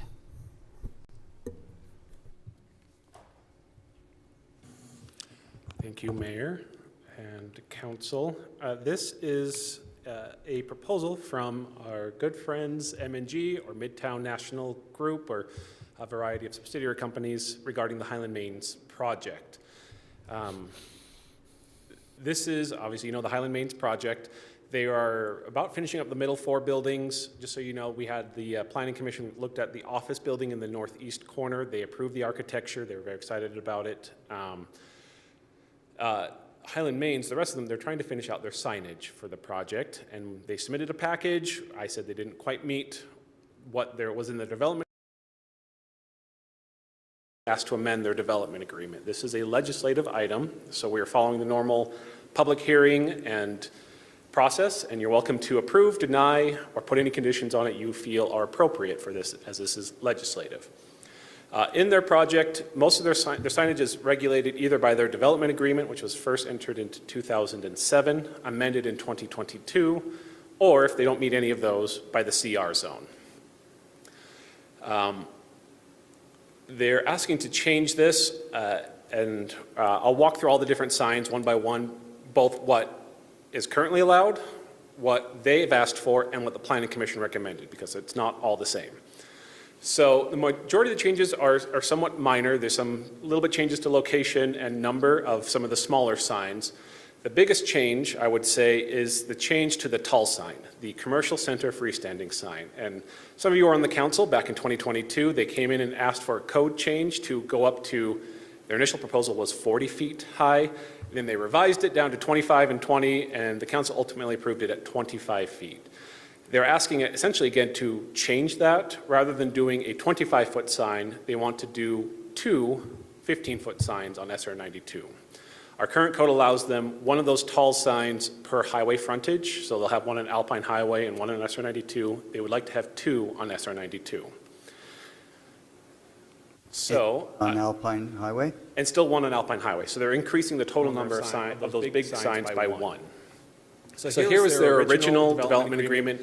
It shows a bunch of different signs, and just, I redlined all of the changes they made. It's a lot of red, but ultimately they're relatively minor. A lot of them are a little pedestrian, like this way to a cafe, or this way to the office. The biggest change, as you can see along SR 92, they've removed 2 monument signs, which were these low and wide signs that just said Highland Mains. They removed 2 of those, and wanted to add one of those bigger multi-tenant commercial center freestanding signs. So this is their overall project. You see along Timpanogos Highway that number 3 indication. Oh, that doesn't work. Those are the 2 taller signs, the commercial center freestanding signs. So let me walk through each of the signs. This was their current monument. I just called it short and wide because that's, I thought, the easiest way to describe it. That's in their current development agreement. And so these were the ones you can see in there. They're kind of the bluish teal, kind of round ovals, 2 along SR 92, and a couple were inside of the project as well. They wanted to change from this style going to this style. The Planning Commission looked at this and voted. They didn't mind the changes of design, but they did not support the changes in color. The Planning Commission recommended having them keep the dark background and white lettering, which will actually match with the rest of the signs you'll see in a little bit. So you'll see on here, this is where I marked out the red lines of me saying, if this is approved, that they would have to change their coloration on this sign. This was their current monument wayfinding sign. This has not really changed at all. They've just really updated the logo slightly. The height and depth are all the same, really. Nothing big there, and the commission recommended approval of that. These are the pedestrian wayfinding. Again, nothing really changed there, and the commission recommended, had no issue with that. And back to the commercial center freestanding signs. So again, our current code is 1 per highway, requires a 3-foot stone base, but they can go up to 25 feet. They've approved, or they've requested going to, that's what they can currently do. You can see the 2 along one along SR 92, 1 along Alpine Highway, and they're kind of mock-up of what they were thinking of doing. What they would like is to reduce the height down to 15 feet, which is consistent with these signs in all other commercial zones. They wanted to remove the 3-foot stone base requirement. The Planning Commission recommended keeping that 3-foot stone base requirement. But the Planning Commission didn't have any concern with adding 1 more sign along SR 92. They thought it was helpful for the Highland Mains project to have it and preferred having it be the 15 feet rather than a 25-foot. Just for your reference, buildings along there are about 20, 25 feet high, so that sign would have been taller than some of the buildings we have on that street. So this is what, again, they had proposed to have, and then my mock-up of showing what the Planning Commission recommended and asked them to do, which is having that 3-foot stone base. So I've already walked through the Planning Commission's recommendations. The short wide monument sign to keep the coloration of the original design with the black or dark background with the white lettering, and the CCF sign to keep the 3-foot stone base requirement, but allowing them to have 2 but keep them at the 15-foot height. We don't have any concerns with the signage. Ultimately, this is a policy question of how many signs do you want in Highland City? Would you like the 1 really tall sign, or 2 shorter, or any other condition? Again, this is a legislative item. We do support, as staff, keeping that 3-foot stone base. We think that is consistent with all of the other signs we have in Highland. Our monument signs and our other commercial center freestanding sign, the Meyer sign, has a similar base, so we think that's a good, keeping in consistency. It also matches their theme in Highland Mains, which has stone, metal, and a wood appearance. So with that, we've published notice. We've received no comments. Again, we recommend holding a public hearing from the applicant who was not here. They were requested to be here. They have not attended or sent me any comments back. I shared the revised development agreement and these changes with them last week, and I have not heard anything from them. So we support the amendment as was recommended by the Planning Commission, but obviously we would support whatever the council determines is best for Highland. With that, that ends my presentation, Mayor. All right, we'll go ahead and open the public hearing. This is Wes Warren, Highland resident. I'm Wes Warren, Highland City resident. One question that I had during the meeting was in their mock-ups, making sure to require the 2-toned branding for each of the businesses, and then Councilmember Courtney, eagle-eyed Courtney, like I like to call him, he saw on the plans where that was explicitly stipulated. So in case you're wondering, oh, I love that two-tone, and then the super tall one, the 25-foot one, has like all the different colors of all the different logos, and it just looks like a mess. Yeah. It is stipulated in the stuff. So anyway, thank you, Doug, and thank you, council and mayor. Thank you. Any other comments? No, we can close the public hearing. Councilwoman Rodella, what do you think? I think that this is an area that is going to be a great commercial area for our city, but it is tucked in there, and so us as a council should do what we can to help promote it. I know there's issues as well of, you know, our commercial area by Lone Peak that tucked in as well, and so signage is one of the problems they have. So I'm all for this, and I really appreciate the Planning Commission, their meticulous analysis of this and all the effort they put into it, so really like what they did. Councilmember Smith. I agree with what's been said and what the Planning Commission did. I think it's great. They're going to have 3 signs. I like it that it's lower. I just had one question. I wasn't sure what fox wood is. Faux wood. So, faux wood. And to be clear, fake. I know it's fake wood, but what does fake wood look like? It's not actually even fake wood. It's a fake wood coating. So it's going to be a metal sign that they will essentially paint to make it look like wood. Well, I agree with the Planning Commission. We don't like that. I like the rock base. So I agree totally with the Planning Commission on this. Councilmember Courtney. I also agree with regard to the faux wood background for reasons of legibility. I just think that, at least in the example, I think that's really hard to read. A question about the location of the 2 signs. My recollection was that we are relaxing the 300 feet from the intersection. Are we still maintaining, 1, is that the case? And if so, how far is it? And 2, are we still maintaining the 80 feet from residential?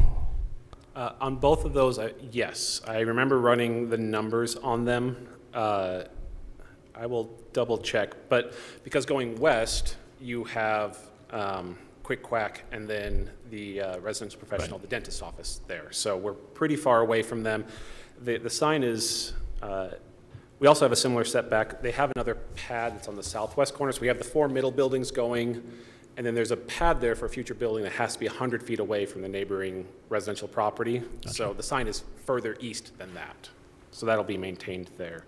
Let me double check on that 300 foot from the intersection.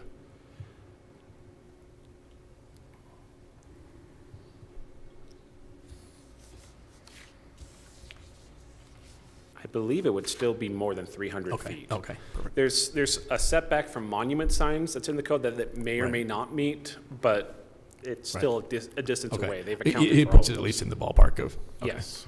And the changes that we're looking at this evening are very prescriptive in that we're not just changing setbacks from things, we're changing, if they want to move any of those signs, then they would need to come back for an amendment to the agreement. Is that correct? Yes, I mean, within a foot or so of where they're showing Sure. on the sign, Right. great. If they're trying to move it somewhere else on the property or to a different property, they'll have to come back to the council, or they'll have to meet the CR zone requirements, which are stricter than what they have in the development agreement. Okay. One last question. Yes. When you say that you have responded to them and they have not gotten back with anything, on the one hand, I'm a little bit disinclined to approve changes if the people who want the changes aren't even going to bother showing up to explain them. But is there anything that we're at all up in the air on about this, or we believe that we're clear on what they're wanting and we have no open questions remaining with them? Yes, they did respond. I had an earlier proposal to the Planning Commission regarding whether we should essentially force them to allow all businesses in the CR zone to allow them to use these signs. The Planning Commission considered that and said, no, that doesn't make sense because all the buildings along S192 and Alpine Highway have great signage already on the highways. This is for the offices and buildings that are not as visible, and their signage won't. And they actually responded to that and said, we would rather you not make that requirement because it's limiting us, and we're trying to get the advertising for the businesses in the middle. But they haven't responded post-planning commission to anything. But I am not concerned with this. Okay. It's marked up. I don't know, ultimately, I don't know whether they would sign this development agreement or not. Because I haven't heard back whether they, oppose these changes enough that they won't agree to this. But their option is to either keep the development agreement they have or the CR zone. So it'll be up to them. Okay. I'm still thinking about it a little bit. Sure. But my current inclination is to be in favor of continuing this so that the person who is requesting it has the opportunity to make their point. Do you feel as if they did not have the opportunity? He was at Planning Commission. No, he wasn't. Was he? Who was at Planning Commission with this then? But It was what I'm actually He was. inclined toward is continuing it because I'm not really happy about having a significant development change that is requested, and nobody's even going to bother to have a representative here to talk about it, and we don't know if they're going to be willing to sign the agreement if we approve it. Okay. Councilmember Campbell. I assume all the signs will say Highland Mains. There was one that said Highland Marketplace. Yes, so that was from the old development agreement, Yeah. which that was the project that was. That's like the overall area? Yes, the overall subdivision, the commercial subdivision, was the Highland Marketplace, and there was a big development agreement from 2007. And then, some of you may recall, we had a fun time of amending a plat, getting a site plan approved, and then them coming back and wanting to change the entire project again and changing the name to Highland Mains, and then we amended the plat again. We did site plan approval 2 more times after that. So it's gone through iterations, but Highland Mains is the project name now. Yeah, good, because I think the other is confusing. I understand what the other is, but I think 90% of the residents would not. Just Highland Marketplace, and then you go in, it says Highland Mains. Well, is it the same? So I support this. I don't mind the fact that they're not here. It's going to be continued if they don't sign it. But if we approve it, they have the opportunity to sign it, and we can move on. I just don't want any other delays in getting this project completed. I think we've got a lot of residents anxious to start visiting this new place, and this signage is going to be important. So my thought is that we go ahead and approve it. Councilwoman Rice. So the one that's up right now is the one, this is it? Or I didn't think that was it. So I'm confused. It's it, except it won't look anything like that because what they want, where it looks kind of like wood, it'll be black or a very dark color, and where the letters are that black color, it'll be said to be white. So Be white. this sign will actually look more like this in terms of Okay. its coloration. And taller. Not taller. It's still only they measure. It's like a 2-foot tall sign. It's meant to kind of It says 2'10" on the. Yes, 2'10". Okay. So 2 it's meant foot to 10. be a low sign that just kind of says, "Here's Highland Mains." It kind of interior this way. near the courtyard Right. area. It is a really beautiful development. I've driven through there several times, and it really is amazing. And other businesses, or the businesses that go in there cannot put any other signs in except what's on that one, correct? Correct. And these are not lighted, correct? No, they are not. Okay. So I thought he showed up at Planning Commission. Wasn't that? So that was, it was, you're right that someone in the Highland Mains project came. It was Drew Parcell who was doing the office building in the northeast But corner. not. But he's not with M&G. He's actually buying the property I from see. them. Okay, I followed that. You remembered that correctly. Okay, because I thought that, all right. I am inclined to agree with Doug on that one. I do think they should be here, especially if you ask them or required them or whatever you want to call that, be here. So that, I mean, I like everything. I have no problem with it. I've asked the questions I need to ask, but I'd kind of like to hear from them too. especially if that's not the person that I heard from in Planning Commission when I was here. Thank you. Okay, if there's no other questions, I think we are ready for a motion. Can I just clarify something? So, let me just clarify this for my mind. So, if we adopt these changes, which are fairly consistent with what they wanted, except for the full wood, and I've got a Dr. Fox I work with, and he spells his name the same way, so I'm sorry. But you seem to indicate that if they didn't want to sign it, it would go back to the original 25-foot sign? Is that correct? Correct. So the way we have the history of this has just gone a little convoluted, but the way it worked out is for those tall signs, the code that we have, because they asked for the code to be changed for them, as I'm sure many of you remember, and so that's written into our development code, that they can have a commercial center freestanding sign 25 feet high. It includes a 3-foot stone base, but they can only have one along SR 92. This is a development agreement. They asked me, should we do this as a code change or should we do this as a development agreement amendment? I suggested the development agreement amendment because I thought that way we don't have to worry about how we're changing everything for all the other commercial zones. We're just looking at this. Theoretically, they could decline to sign this development agreement, but I know they don't want to. This is far closer to what they want to build, and I've been working with them since October or November on the sign package. So they really don't want to do what's in the CR zone for that tall sign. They want something like this. So I think this gets them closer to it. Okay. So other than the rock base and the change in the coloration with white lettering and a darker top, we're agreeing to one more sign and the 15-foot. Correct. So is your opinion that they'll probably sign that? I would think they would, because they're trying to get businesses in, and it helps businesses to have signs. So they've had a building permit pending on these signs since about October that I've kept kicking back to them because it didn't meet either the code or the agreement. So this is them trying to solve that issue, and I think more likely than not they would say, I'd rather not wait another month or two to solve this. I want to build my signs now. Now, there's a chance they might say no, and then I would say, well, then please come back to the city council and explain it to them.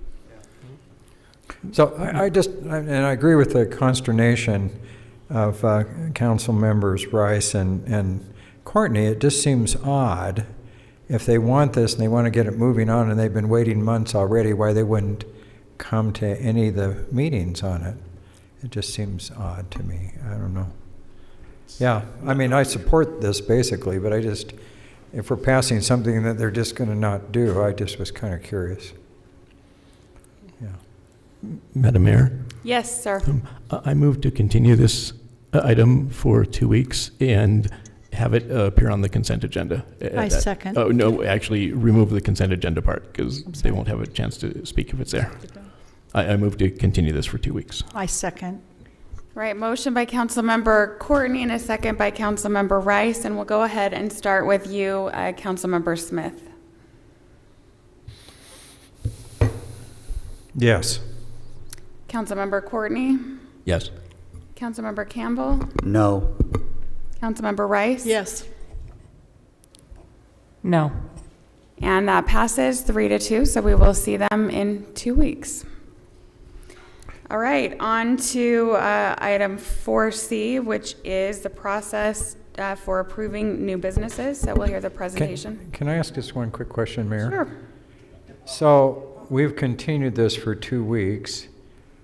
What if they don't come again? What happens? That's up to you, I bet. I guess we just decide at that time.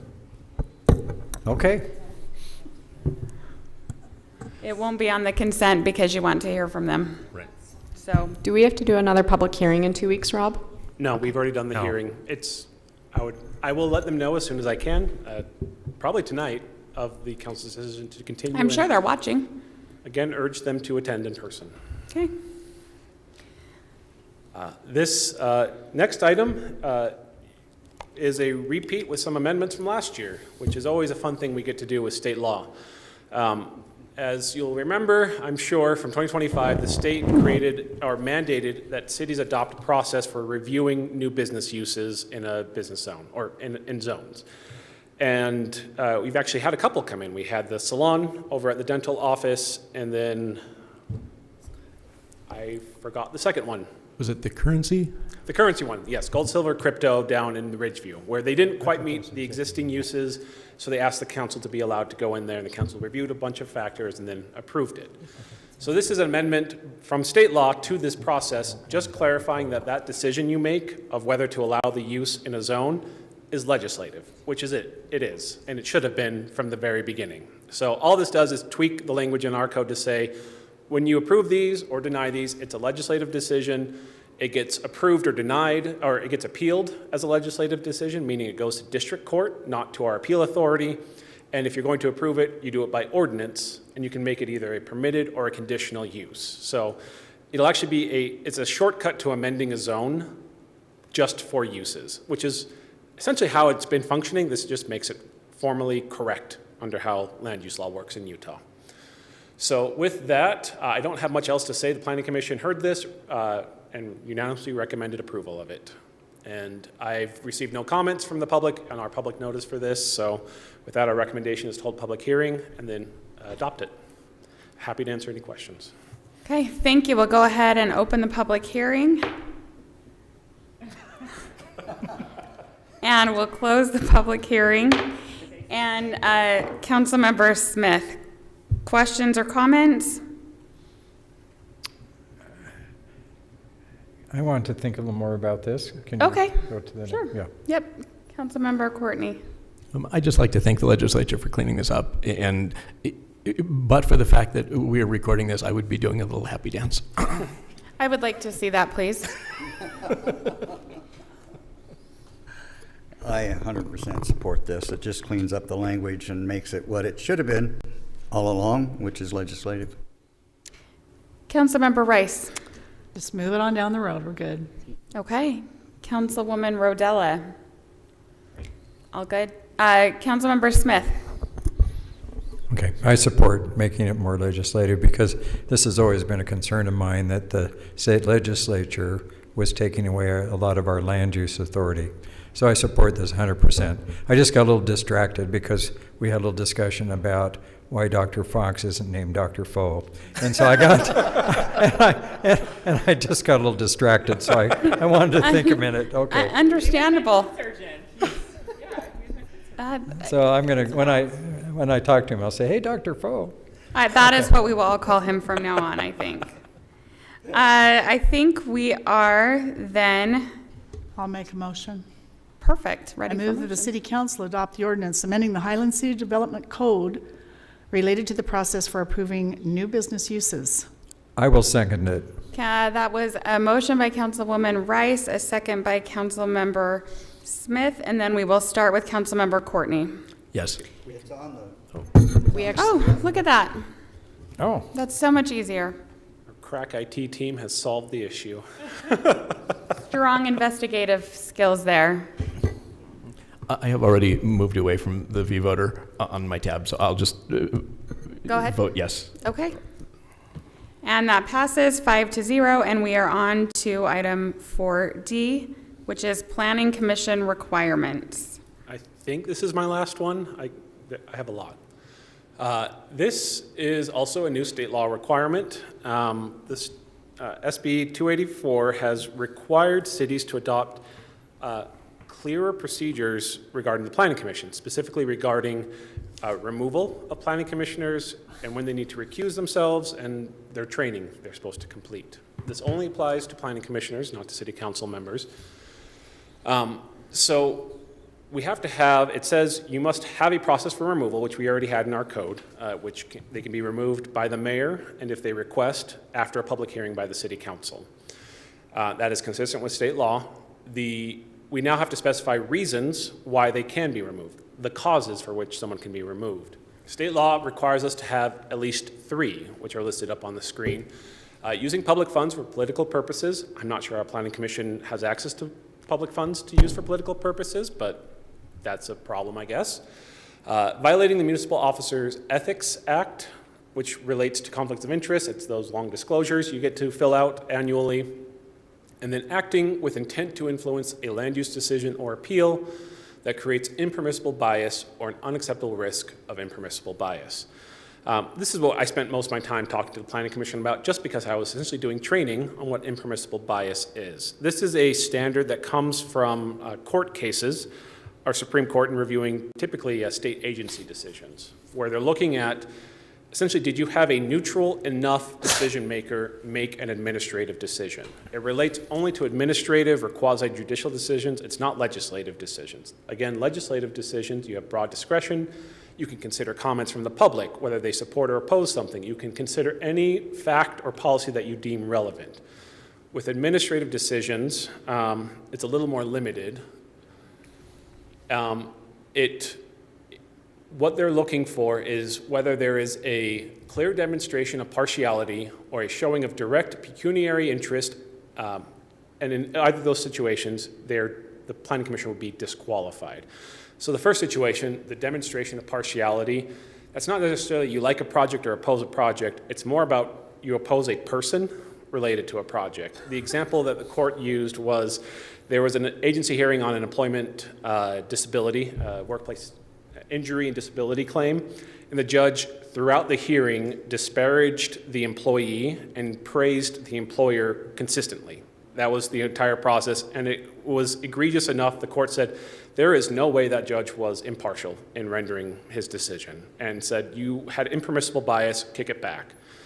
That's what the state law is looking for, is are you so bound up with a person that you're not really deciding the issue?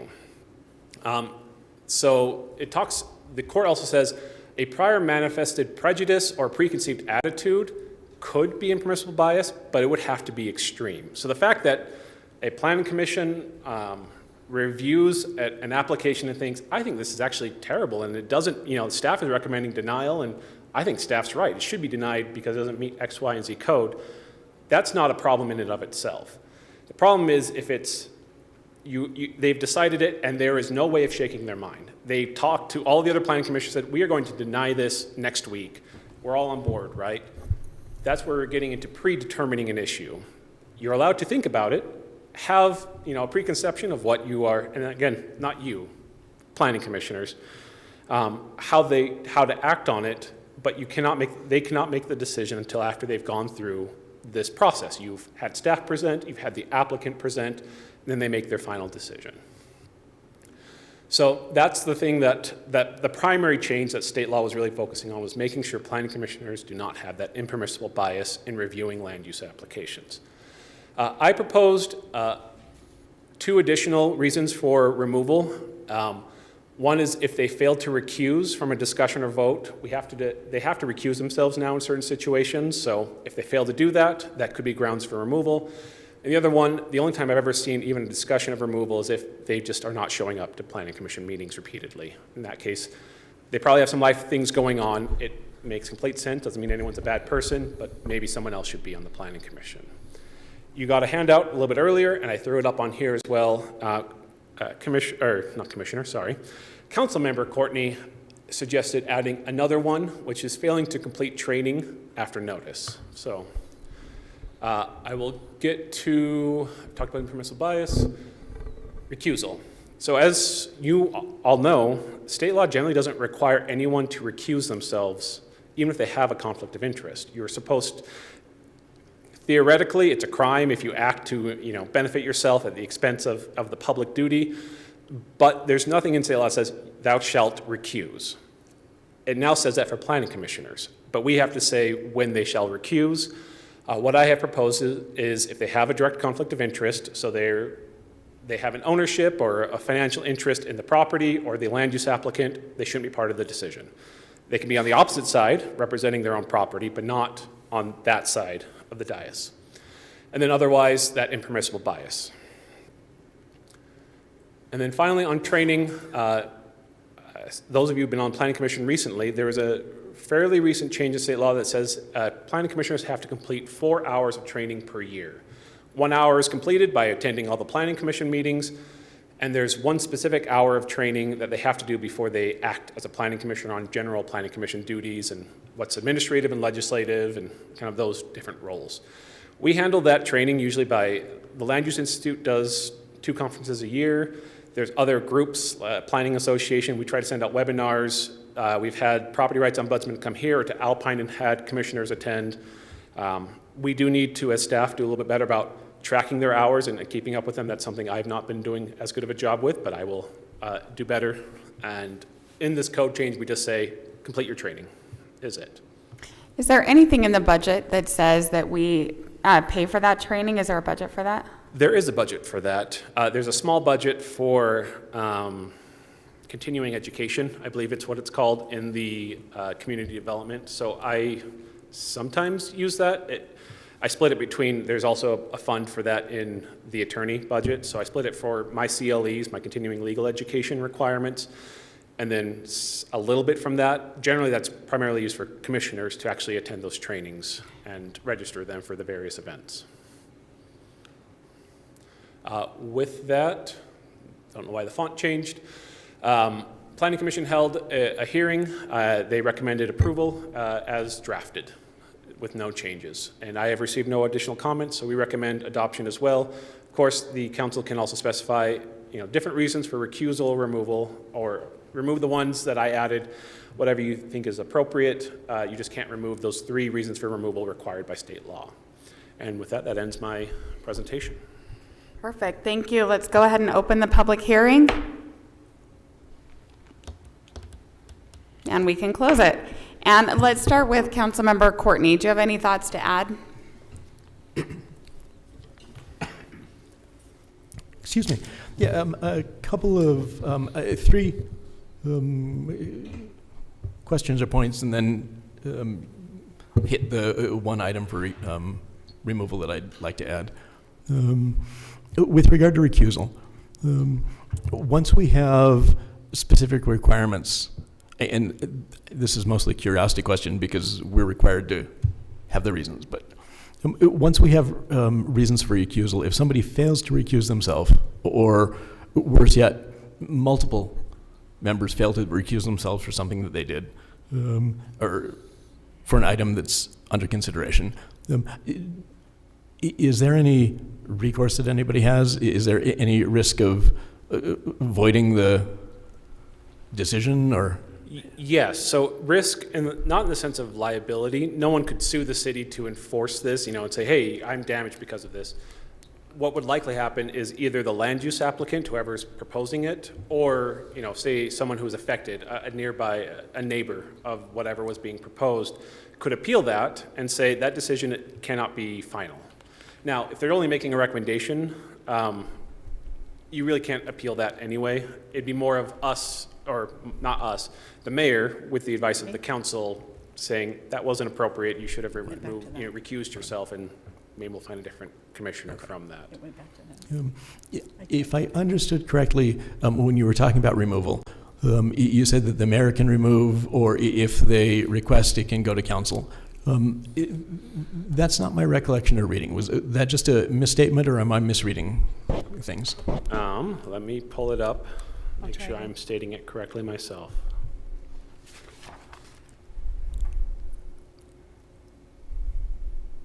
No, you are correct. It is the city council, sorry.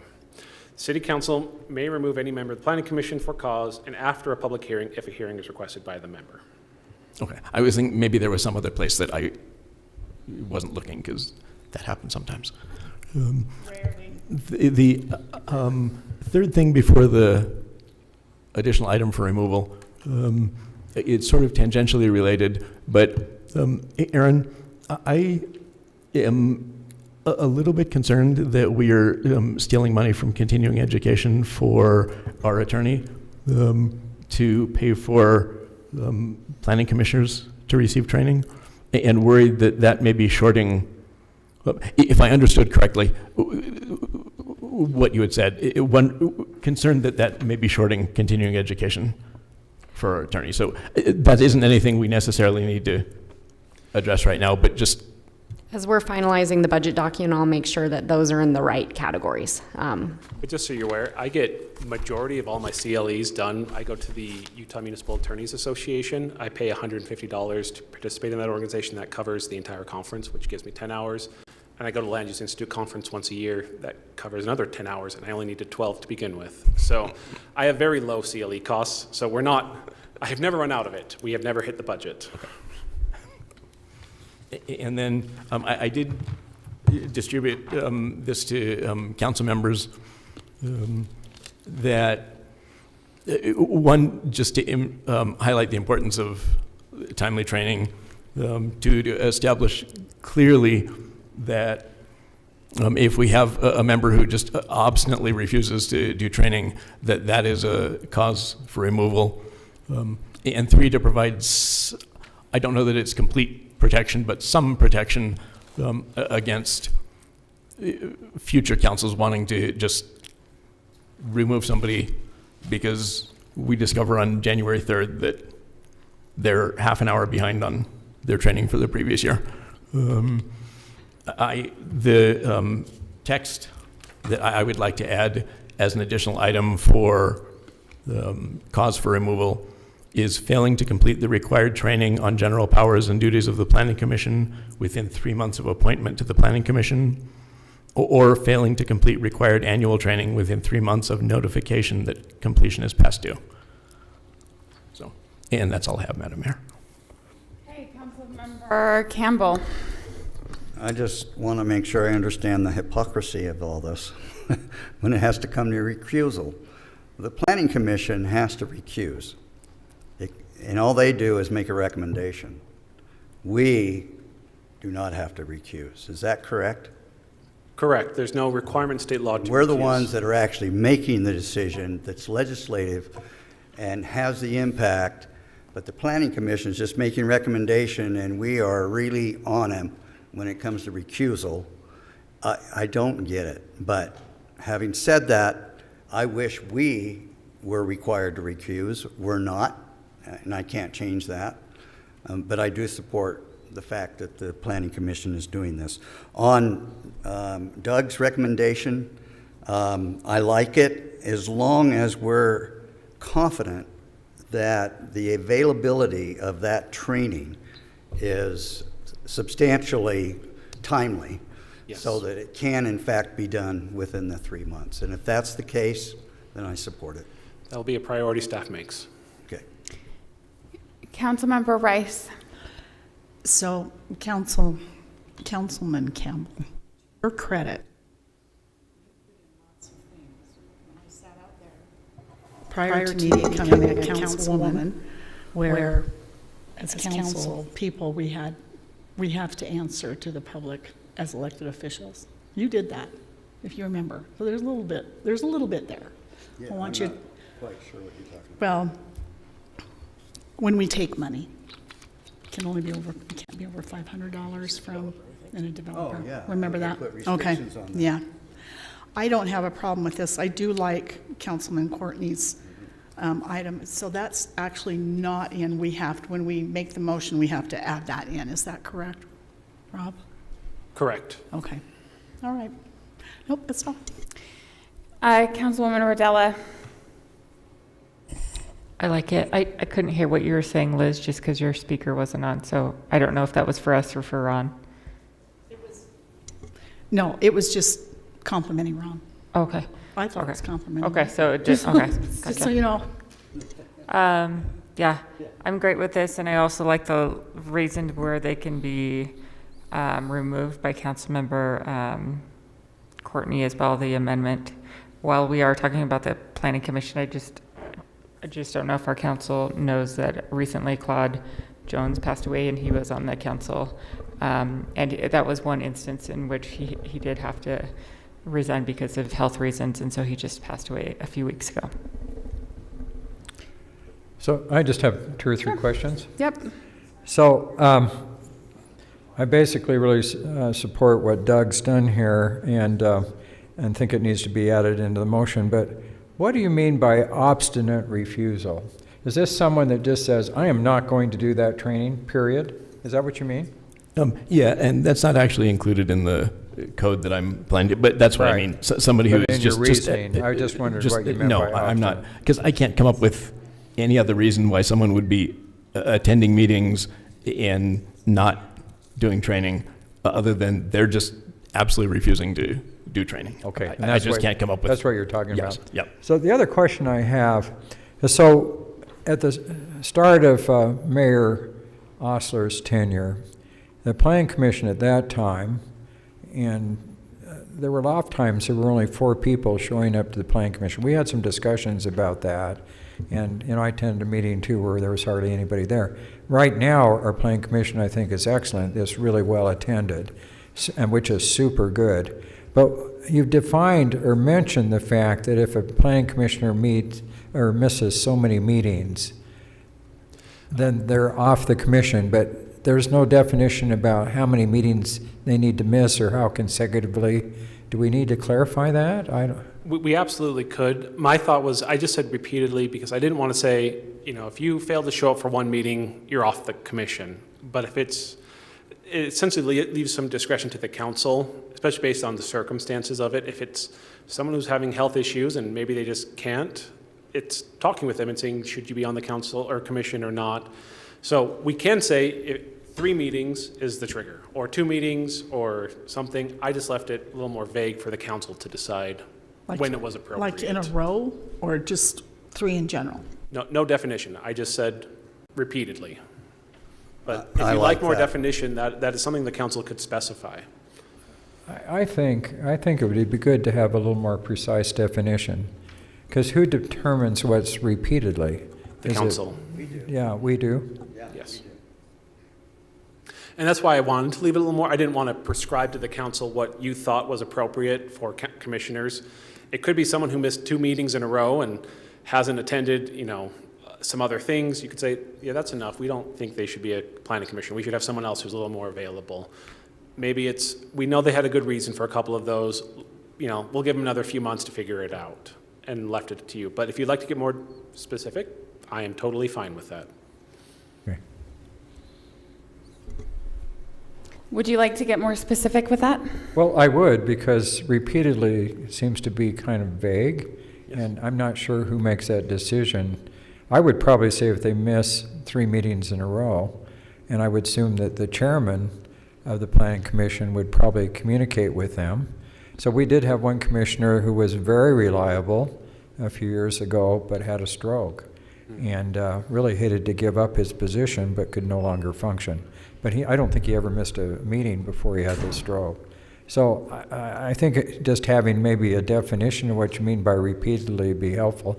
I'd probably say 3 meetings in a row. I mean, people go on vacations. If you live in Alpine, you go a lot on vacation, we've heard. But anyhow, people go on vacations and get sick and a few things, so you miss. But, we want people to be reliable, yeah. Okay, do we have more discussion on that point or a motion? I have a comment. May I? So, I've been to Planning Commission for 4 years, and it's hard habit to break. I just have it set aside. And right now, we do have 7 planning commissioners that seem to show up all the time. I mean, and that's, in my world, that's a lot. I'm not knocking it. I'm not criticizing it. And I would probably, like 3 or 4 in a row. I like that. But when it starts to hurt the commission, and maybe we need some language about hurting the commission to a point, where it's a question. But with 7 of them coming, you really only need an odd number, 5. So 2 could be absent. It's just a comment. It's just a thought. It's not a criticism. It's not, I don't want it added. I just think we need to keep that in mind, that I don't think I've ever seen that many active planning commissioners in 4 or 5 years. Madam Mayor? Yes. Just a couple of points with regard to the reasons for cause for removal. With regard to your question, Ron, about availability of training, I think that's a good question. And a key thing to me to realize is that this is not a list of things that if you violate this, poof, you're automatically disqualified and removed from the Planning Commission. The City Council needs to vote to remove you. And so there is a judgment aspect involved there. And additionally, state law doesn't say that we need to list the requirements for removal. It says we need to describe them. And that's why, I'm assuming that's why this is written as remove them for cause, which includes these things, meaning that as long as we can honestly describe it as removal for cause, the City Council can remove a Planning Commission member for an item that is not on this list. This basically gives us a safe harbor where if we hit these, there's no question. That is just cause. And that's the reason why I'm personally inclined to leave it as repeatedly missing meetings. But I don't have a huge objection if people want to clarify that. Okay. Do we want somebody make a motion? Right? I mean, I can do it, I can try, but I think Doug should do it because he's got that. Well, let's just, who would like to make a motion? Just go ahead. Doug. Okay. Okay, well, I move that the City Council adopt the ordinance amending Planning Commission requirements as distributed, but with the insertion of the following text as HDC 2-2024F. Failing to complete the required training on general powers and duties of the Planning Commission within 3 months of appointment to the Planning Commission, or failing to complete required annual training within 3 months of notification that completion is past due. I'll second. So in this, just to be clear, this does not include the change that Councilmember Smith suggested, correct? No, it does not. If we'd like to, we can easily amend it to Okay. Add something more specific in. So we have a motion by Councilmember Courtney and a second by Councilmember Rice. Is there any more discussion, or we can move to a vote? Okay. Did you have? Scott, would you like to? I'm just sitting here hurt.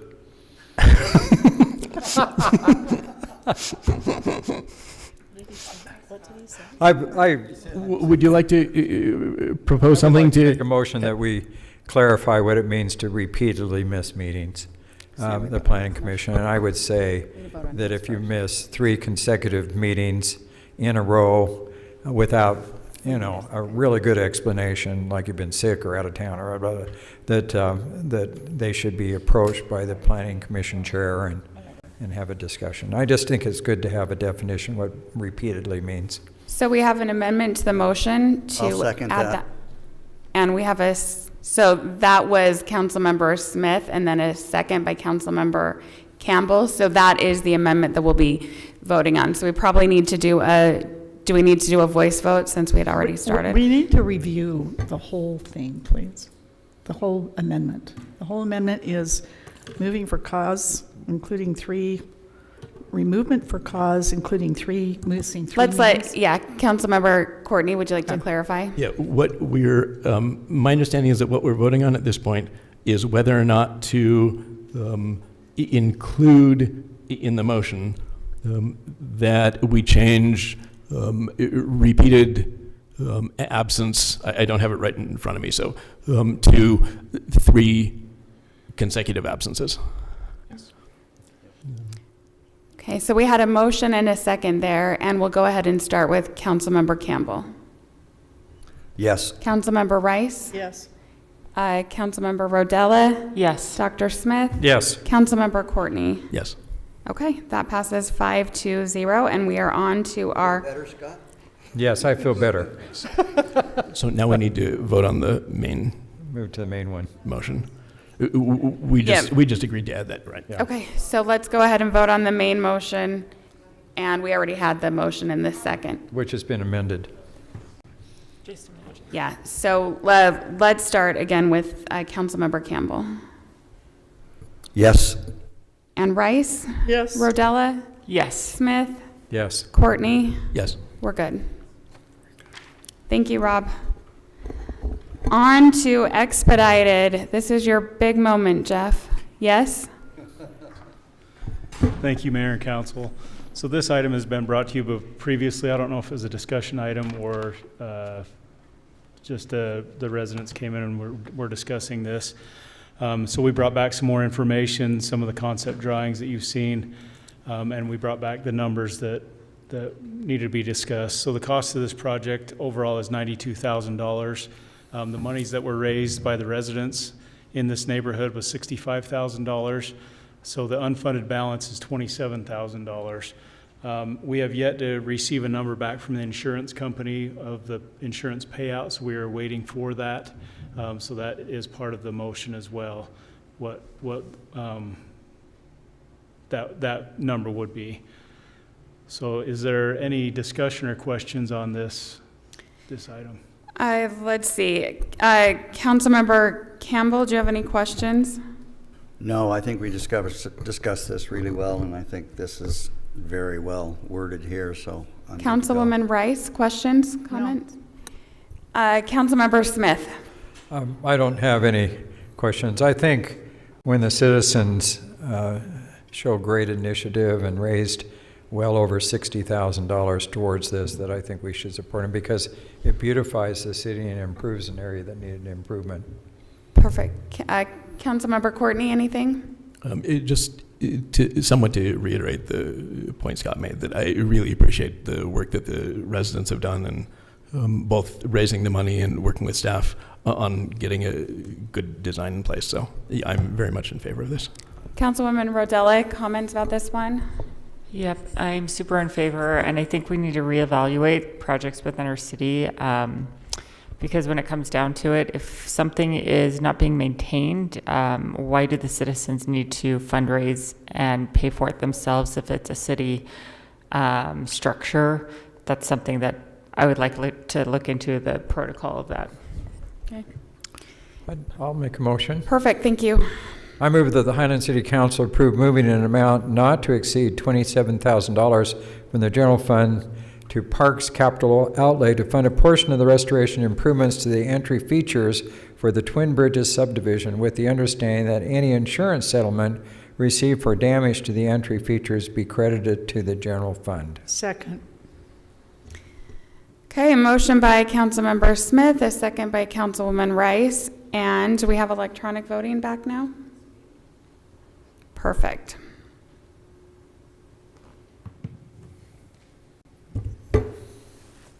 Okay, and that passes 5-0. We are removing item 5B, is that correct? Mayor? Yes. Can I ask a quick question? Sure. I would like to know why Councilwoman Rodella has 2 microphones. Because what she has to say is so important that we want to make sure we don't miss it. Are they both on? No, one doesn't work. Okay. All right, so we're skipping over item 5B for now and going on to item 5C, which is fireworks. Chief, is this you? You're...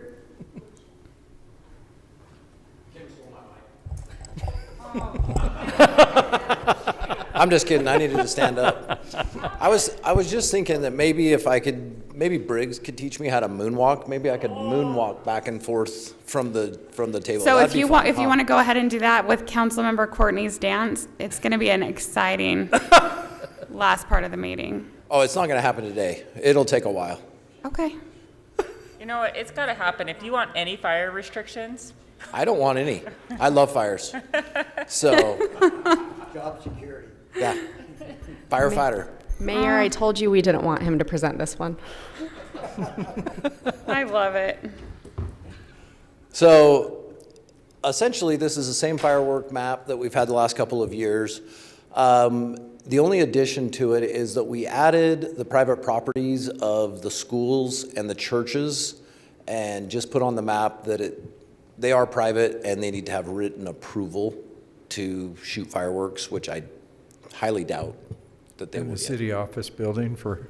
And we did add the city office building, which I was before I came up, I was actually reading the thing. It says that you have to have historical whatever. So, I mean, we almost burned the library down, so that's historical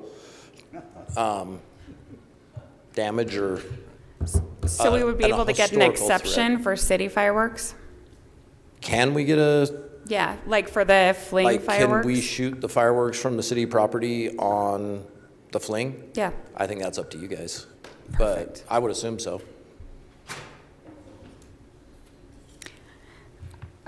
Questions or discussion about this one? Councilmember Rice, do you have questions? No. The open burn ban is a different discussion. It's essentially the same, and the open burn ban's the same open burn ban that's been in place for 9 years. But we still have the option for burn permits and. So what this is referencing in the open burn ban is like campfire size. The burn permits, that ended on Sunday for the spring burn window. Yes.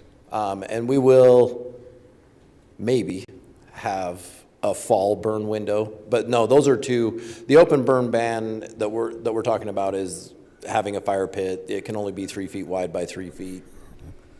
3 foot wide, that's exactly the size of mine, so Yeah, so I'm legal. if you can have a recreational burn. That's the outside, the inside's only about 2 feet. Right, yeah, you can have, that's still not prohibited.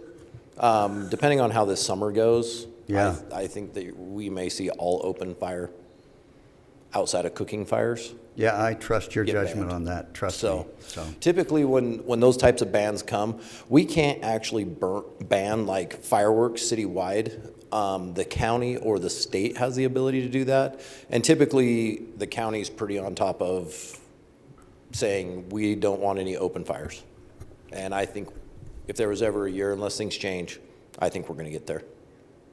Councilman Rodella. I'm great with this. Councilmember Smith.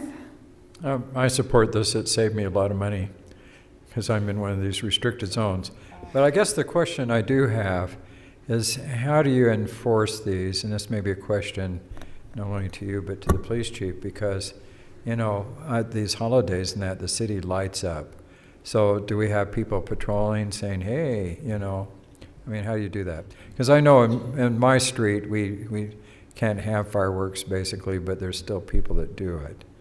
And is it kind of like self-reporting, or you drive around and say, hey, you shouldn't be doing this? Or, I mean, how do we enforce it? So we try to put people out and about, and if there's places, I mean, we have our target places, you know. Like my street? No, just kidding. Well, I mean, like Bull River. Yeah, right. Those types of places. But there's no way, because I mean, a firework goes up and half a mile away, there's no way to really enforce it. What we've seen though over the past few years is kind of the people who live around these areas, that there's, you know, they're not allowing they're going to go out and have a problem if their neighbors are out shooting fireworks, because I think that's been the biggest thing that we've seen in some of these really bad zones, is that the neighbors are the ones that are going to get after anybody who's shooting fireworks. Because they're recognizing, I mean, it's all over, you know, I mean, you guys know, it's all over everything, you know, the El Nino's coming and the governor's talking about it, and I think that people are, if they're not educated, I think their neighbors are willing to educate them. So we do get calls, and we'll respond out if we have somebody who's being a problem. Well, we appreciate you keep things under control, so we appreciate that. Anything else, Dr. Smith? Nope. Councilmember Courtney.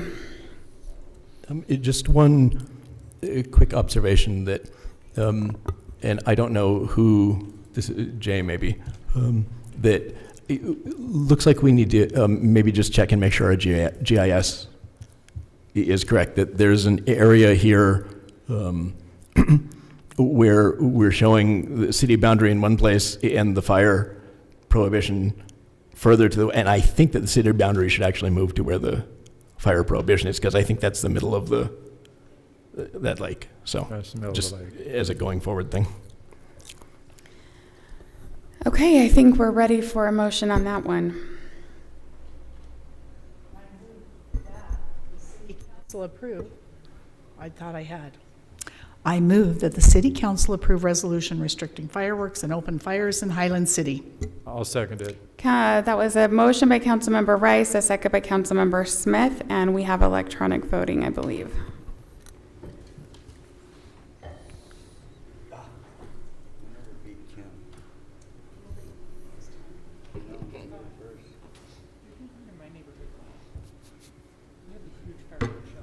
And that passes 5-0, and we'll be on to Aaron.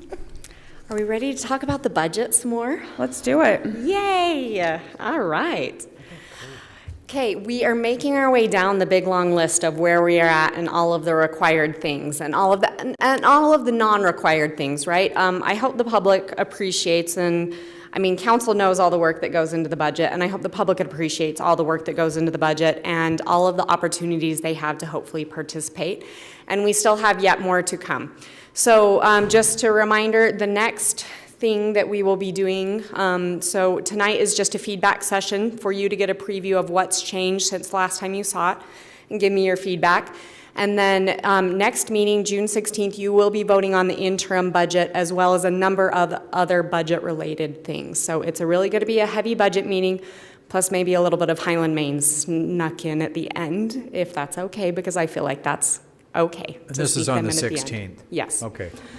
And then our intention is to have some public information meetings in between what we're trying to nail down the date with the county when they send out the property tax notices of, hey, an entity that you live in is looking at potentially raising property taxes. So we'd like to have some public meetings between that date and before August 11th where you would consider the final budget.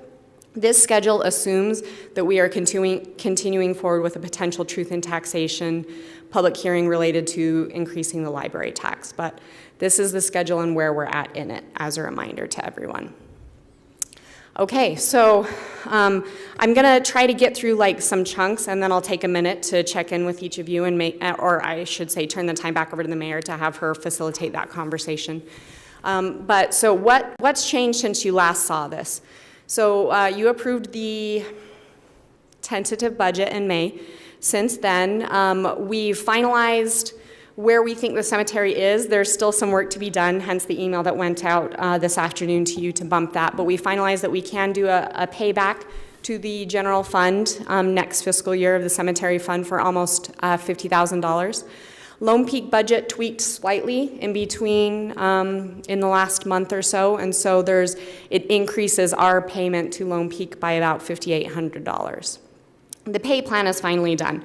So as we've discussed, 4% was great for most of staff.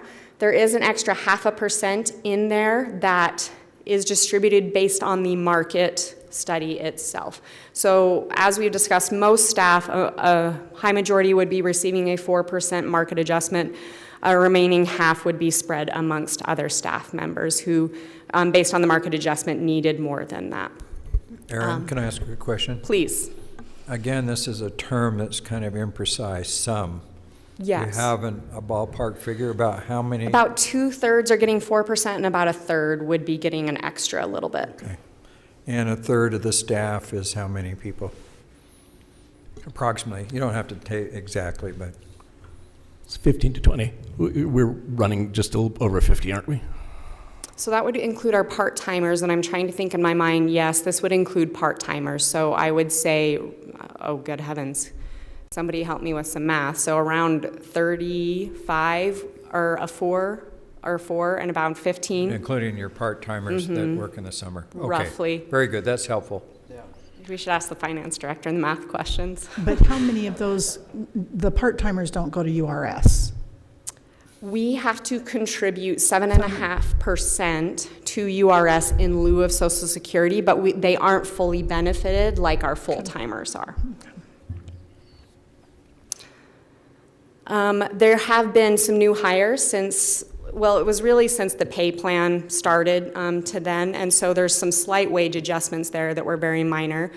The federal government, we love when other branches of government give us mandates. The federal government has mandated that we have to be This is a good thing. I should not knock this. It just costs money, which is frustrating. But we have to be ADA accessible for all of our documents that are on our website, which, because of all of the forms and everything, we have a lot of documents. And so there's some software. Katie's looked around, and I know that's a big chunk, but that is the cheapest we have found, unfortunately, at this point, other than her manually doing all of it and doing a manual check. And honestly, we don't have the capacity with her in her hours at this point to do that. We've switched around some vendors for a few things, so we realized we were short about $2,000 spread through some Public Works Department for some new supplies. And then while we were doing this and I was trying to figure out where I was going to charge the bounce houses for the open house, I realized I don't have any dedicated open house spending money. So I've asked for $2,000 to be added for that. Now, is this the open house that we had, or is this for next year? It is for next year, but Right. while I was planning the open house, I realized we don't have any budgeted money for that. We've kind of the just open made it house, work okay. in the past. So yes, that's what that would be for. At this point, Mayor, I'd like to pause and see if council has any questions about the changes that we've made in the past couple of weeks. Okay, Councilwoman Rodella, questions? Dr. Smith? Can you explain what the Lone Peak budget increase is? I mean, it's $5,700, but maybe someone from Lone Peak can maybe explain what that is. Was that the increased Central Utah 911 That was part assessments? of it, and then we missed a little bit of retirement numbers. They were slightly off for the non-sworn officers, not non-sworn employees. Oh, guys, it's been too long since we talked about Lone Peak budget. Those are the two major things that I'm remembering Oh, that it's adjusted just the a little budget. tweak, I was just curious. Yep, yep. And just for clarity on the Central Utah 911, that there was a math error in their initial That Doug found. assessment. No, I didn't find it, but Oh, good. that Thank you. And so their initial numbers were a little bit low, and they came in high once they realized how many people actually live in the county. And I'm remembering the last one. It was actually the fire department. We've been generating a lot more calls, which is great. We get a lot more revenue, but it also means that our billing costs have gone up, and so we needed to make an adjustment for that as well. Other questions? Dr. Smith? No. Councilmember Courtney? Am I correct in thinking that the document accessibility software is an ongoing? Yes, that would be, well, that, the 8,400 is a one-time, and then there's a smaller amount that will be ongoing. Okay. Councilmember Campbell? I'm just really curious on the accessibility requirements. It's something that I've lived and breathed for my career, but I've never gotten into document accessibility. Yes. How does that look? Is it just the I can tell you headings, all the about that. font? What's that? I've had to do that for school. I can tell you all about that. So it has to do with font sizes and difference between different types of headings Wow. and color contrast. Yeah. And it also has to do with the way you do hyperlinks and then descriptions you have of pictures versus when you don't need a description of pictures. Wow. The And I'm state wondering government about- mandated that we do that. I'm wondering about reading. Does it have to be voice read for somebody that is blind? And these are all great questions that I don't know the answer to, which is why I have a communications person. Well, the only reason I'm asking is I Yeah. want to make sure that whatever we do Yeah. meets that requirement. Meets the requirement Yeah. ultimately. So, and I'm sure that you'll do the due diligence to do that. But this is a new area for me. It was a new area for all of us. It's interesting how when I first entered into local government world, communications was kind of the thing the intern did. Like we had a Facebook page, go do something, right? And it's a much more technical field now than it used to be. And I'm very intrigued. It's way past me at this point. I might do some research on this. No, please. Thank you. Councilmember Rice, questions? So you want questions on what you've done so far, not what we need to do?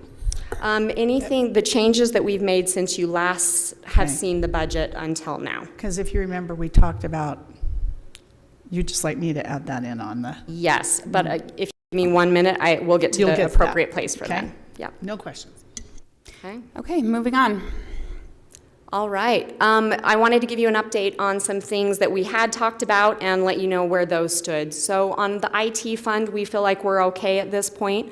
We are still working with our IT consultant to make sure that inventory is correct. We know what computers we're replacing, but in taking a second look at the budget and what we've budgeted, we feel like we're comfortable and there won't be any changes there for the budget they're working on right now. Garbage rates, we had a great meeting with Councilmember Smith and Neil Schwendeman from North Point this afternoon.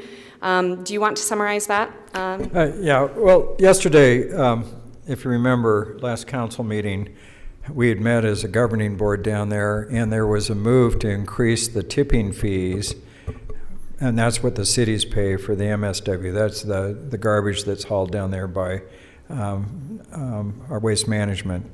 And they had moved it up $5, and I voted against it. Vineyard did as well. But afterwards, there were some of the other cities that came on and said, no, we think it's too much all at one time. So we met an emergency meeting yesterday and decided instead of option one with $1 was always in there because it was from New Era, which is the association, the consortium of all the waste management that use Bayview. And so we just increased it to $2, which saves, $3 in tipping fees in this fiscal year and saves money for each of our residents. So I thought it was a good compromise, and there'll be lots of discussion about what they do. The issue is, and I'll just tell you what's going on down there, the reason they were talking about increasing tipping fees is the actual transfer station is falling apart.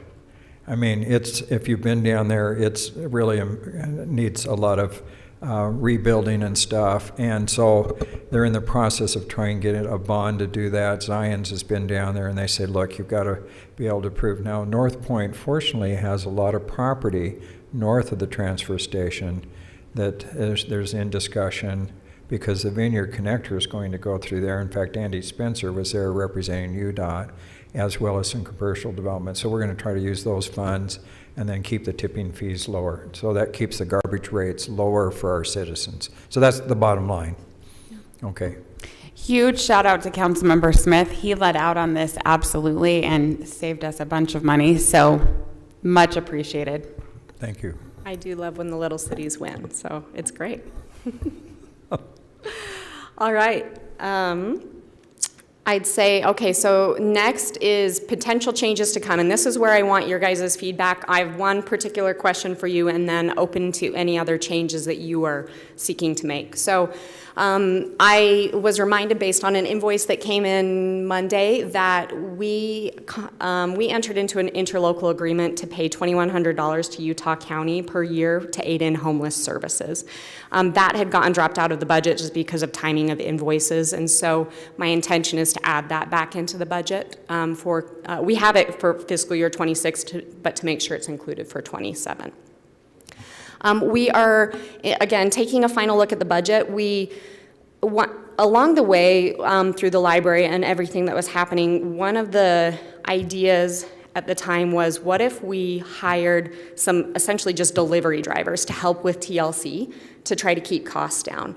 Unfortunately, out of the 40 hours that TLC takes us to run, only 4 of those hours are the transportation part. The rest is the polling books and the processing books. And so we moved on and said, that's really not good. We do need to have some additional staff time there. And so, but the old numbers got left in there. So it's possible that there'll be a slight increase there, but we are very cognizant of where the gap is right now with the proposed tax increase, and we are going to do our best to meet that and to not have to increase that any more than what the council has seen to this point, or the public has seen to this point. The next is the certified tax rate. So we still have an estimate, excuse my language, in there, and we won't get that final until right before our June 16th meeting. So stay tuned on what that number actually is. And then the next one that I really need your guys' feedback on is elected official pay adjustments. I don't know, okay, it kind of shows up. So I sent this to you earlier, and here's just a summary of what other cities are doing. So you asked back in December when we decided to amend the benefits that you receive down to part-time, so 7.5% for your retirement. Council asked staff to do a salary study, so to speak, on what other cities are paying their elected officials. And as you can, in looking at the data, so you've got all the Utah County cities there that we were able to obtain data on, and then you see the average and where Highland is at. You all are very underpaid when you look at what others are doing. And I know that none of you are doing this because of the money, right? I know that it is something that you care about and there are other motivations for that. But I also know that it takes away a lot from your families, a lot from your full-time jobs or side jobs or personal things you want to do. And I personally feel that there is nothing wrong with compensating you to an extent. What that extent is really a policy decision, and that's where I need direction from the council on. Anyway, I hope you've had some time to think about that and you have some thoughts. Just a couple other comments. I didn't show the benefits on this screen just because it was hard to see everything, but we do have limited benefits for council people in comparison with other cities. And the last increase that the council received was in 2023. So ultimately, I'm seeking your direction as to what you would like to do with that so that I can put it into the final budget for you to consider, or the interim budget, I should say. Okay, let's get some opinions on that. Who wants to go first? I'll go first. Okay, perfect. I don't personally feel any need or desire to increase council salary.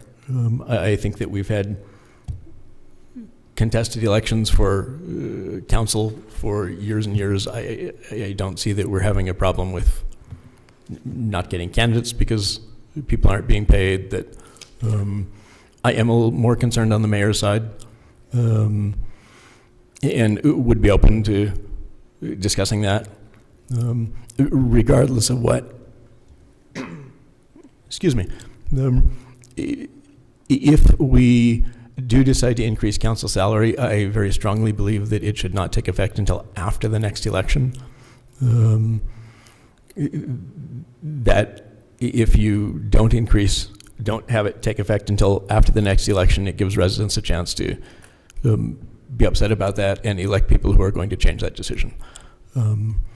Which means that at the very least from the council salary standpoint, I'm not interested in any effect on the current budget, or on the coming budget that we're talking about.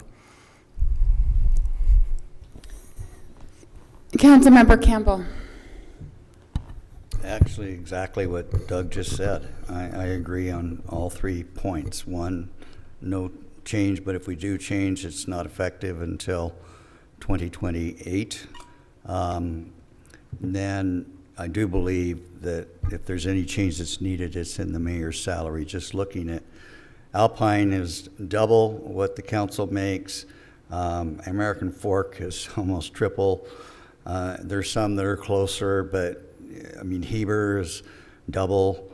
I don't know what it needs to be changed to, but I think we need to address that and have the mayor puts in a lot of time. I put in a lot of time. I think all of us put in a lot of time, but I don't think we put anything in like the mayor and the demands that it has on her time. The MAG board, I mean, the list is long in terms of her responsibilities. So I certainly am amenable to increasing that fairly significantly, but not necessarily on the council. Councilwoman Rice, what's your opinion? So this would, if we increased it, this would not go under the truth in taxation, right? Because it's not a tax. It would just be. Yeah, so staff would work to make that, I mean, depending on what you did, right? We would want to make it based on ongoing revenues. I don't believe that it would need to result in a tax increase if you were to increase. Would not. Yeah. I just am not interested in even talking about it, mayor or council in any way, from what I've heard from many constituents just over the last 2 months. So And then, did you want questions just on this, or did you want it on the other If that's stuff? okay, let's do this one, and then we'll come Very back good. for more general. Thank you. Councilwoman Rodella. I think the council salary should be at market along with staff. And also, I think looking at what is not shown here on the screen is a majority of council and mayors also include medical and dental. I think when you have a low council salary, you are essentially limiting who can run for council, and instead you are targeting wealthy, retired, and self-employed people. And so you need to take into account, it's not about being paid, it's about who you are targeting to run for council. Only a certain population is able to do it if it is an unfair pay. Second, when you have a fair pay market value for a position, there's more accountability to do that job, more willingness to be able to do a job in which you're essentially getting paid. So I think we are always making sure our staff are paid fair to market value, and the same should be for council members and for their mayor as well. And that will open up diversity for who can be on council. It will open it up for younger people to be on here, for people of lower income to be able to be on here, for single parents to be on here. And that is kind of one of my big arguments, is diversity on our council, and we're not doing that. It's literally limited to the type of people that can do this job without a fair pay. Councilmember Smith.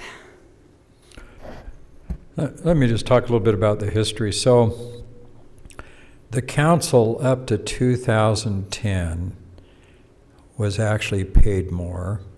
And in 2010, when we cut property taxes, we also cut the salary for the council. And then that stayed in place for 13 years, which is, you know, you really lost with inflation and all the things we always talk about. And we really don't have any benefits. In fact, we just removed the one benefit that I really benefited from, and that was a little bit of money for retirement, and we decided the first of the year to eliminate that. I understand what people are saying. I think it's difficult to raise our salaries in a year where we're raising property taxes, because I think it gets misconstrued. But I think the market salaries show that we're way lower than maybe we should be. And there's no benefits showing up on this right now. There's like no benefits. Some of these councils get some benefits. So I understand the arguments on all sides. I'm uncomfortable raising our salary, especially during a time when we're raising property tax, even though it's a pretty small property tax. But I think Councilmember Rodella has some good points, because basically there are some people that might want to run for various reasons, but really feel like they can't work for 25 cents an hour, like some of the members in our council who are very active and do a lot of service. So I'm kind of torn on it. I think it's really not a good optic to raise your salary when you're raising taxes. I think that's really hard. But I think Council Member Rodella does bring up some good points. And I'm not sure, you know, that we're obligated to work for free. Now, I donate a lot of what I make here to the library and different things, and I don't expect anybody else to do that. But I think we need to kind of keep looking at it and do market comparison a little bit. I'll tell you, I agree with the other two council members that talked about, a mayor position in this city has become almost full-time in many ways, and it's been many hours, and so I would support increasing the mayor's salary some. I don't know how many hours you spend a week, Mayor, but I know that previous mayors it's become a full-time job, and I know Rod Mann was here a lot, Kurt was here a lot of things. So I would support a raise for the mayor, but I think council member maybe not this year. That's kind of where I'm at. Kind of split the And we're talking about it now. This can be something that we look at as far as a budget adjustment next, as mid-year as well, if that's something council would kind of like to see. What happens with the property tax, right? Does it happen or does it not? Where's the budget at?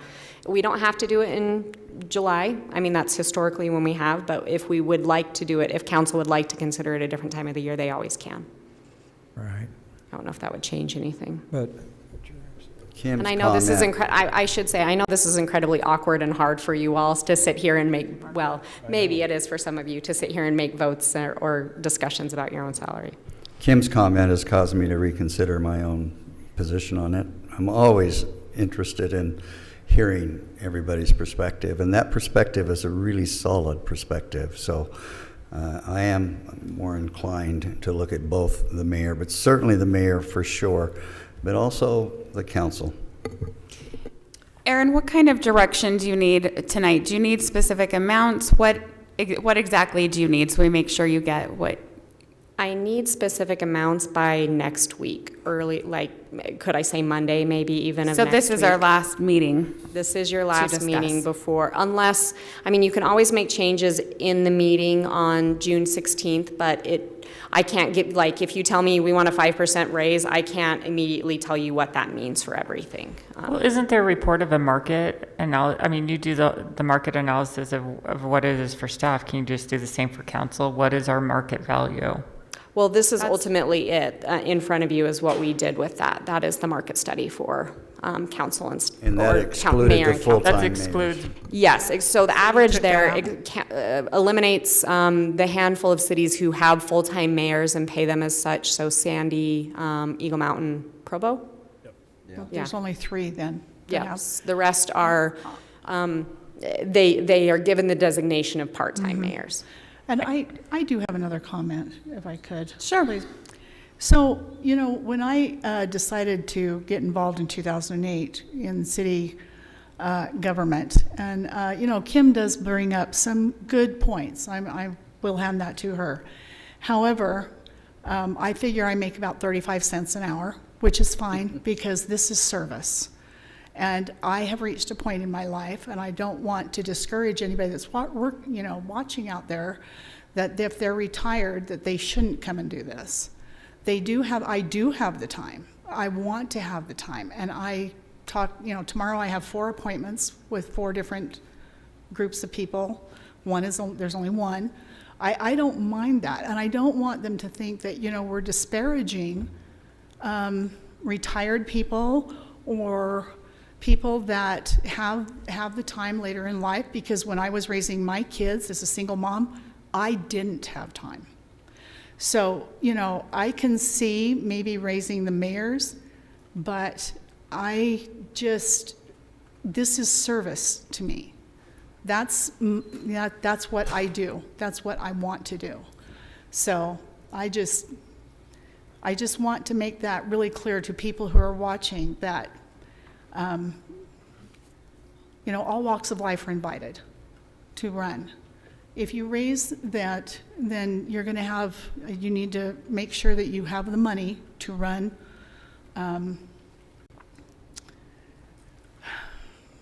a primary every year, every election year, because it will attract more, that's fine, but you need to make sure that that's what you're prepared to do every single time, because this city has not had to do a primary every single time. Thank you. so, Yes, go ahead. so I appreciate all the comments that Councilmember Rice and Rodella have made. I guess what I'm hearing a little bit is there maybe is a consensus to raise the mayor's salary some to make her more competitive, because the mayor really does spend a lot of time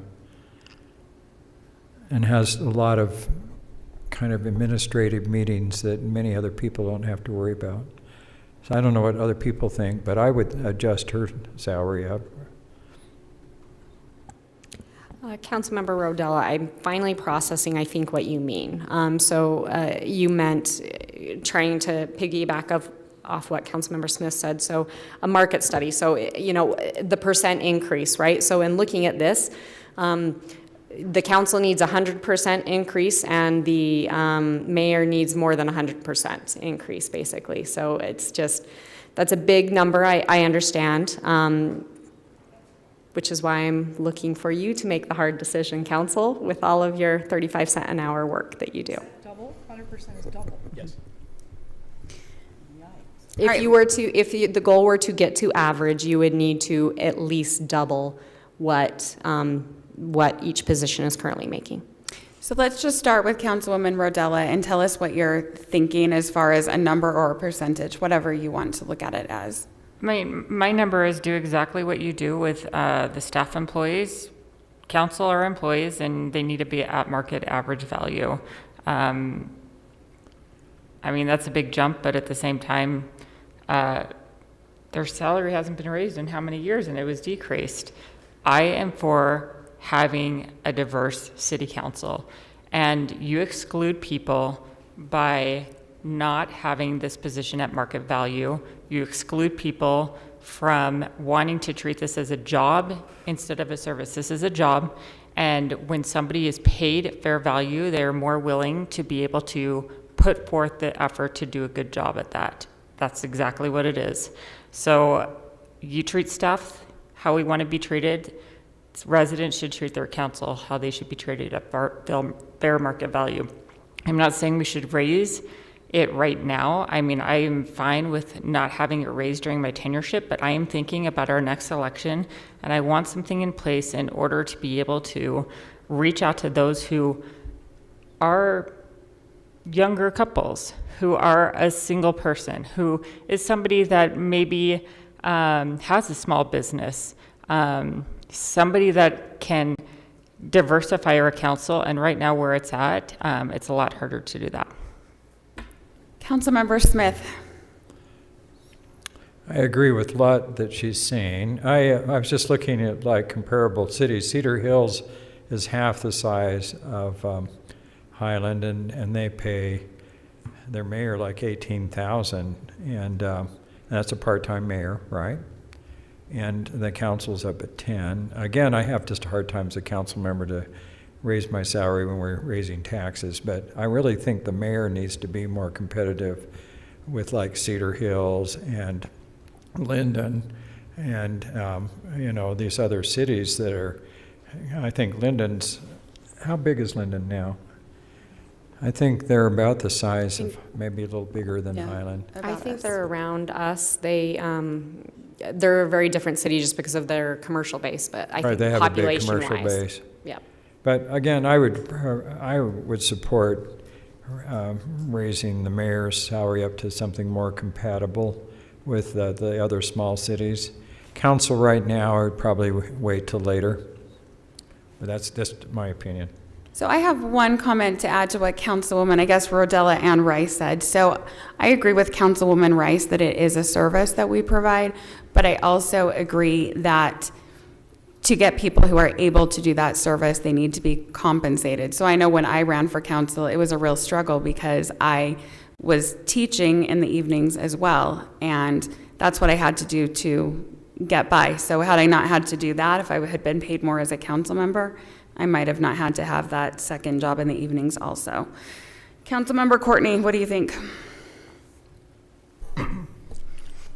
I would like to see us, before we increase salaries, I would like to see us pass an ordinance that any salary increases don't take effect until the fiscal year after the next general election in the city.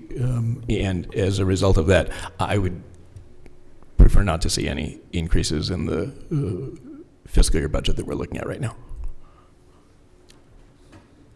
Councilmember Campbell? I think we need to do the mayor's sooner than later. I am actually fine just throwing something out there just to give us something that's out there.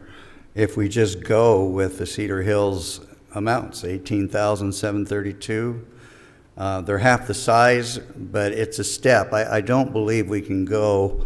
I think the objective needs to eventually get to exactly what Council Member Rodella speaks of. I think the principles that she's that she's addressing through her comments are sound, and I think we need to take them 100% for what they are. But it needs to be a stepping stone, and if we go 18,732 for the mayor and then 10,105 for the council, but make it effective at the next election, I think I could support that. Councilwoman Rice?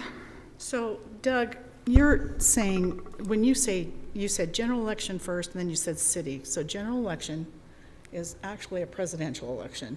Municipal is next city, which would be but you're right. I should have said municipal election, because a general election, you're right, happens every year. Okay, I just wanted to make sure. So again, we'll just agree to disagree, because it is a service and it is a job, and I look at both.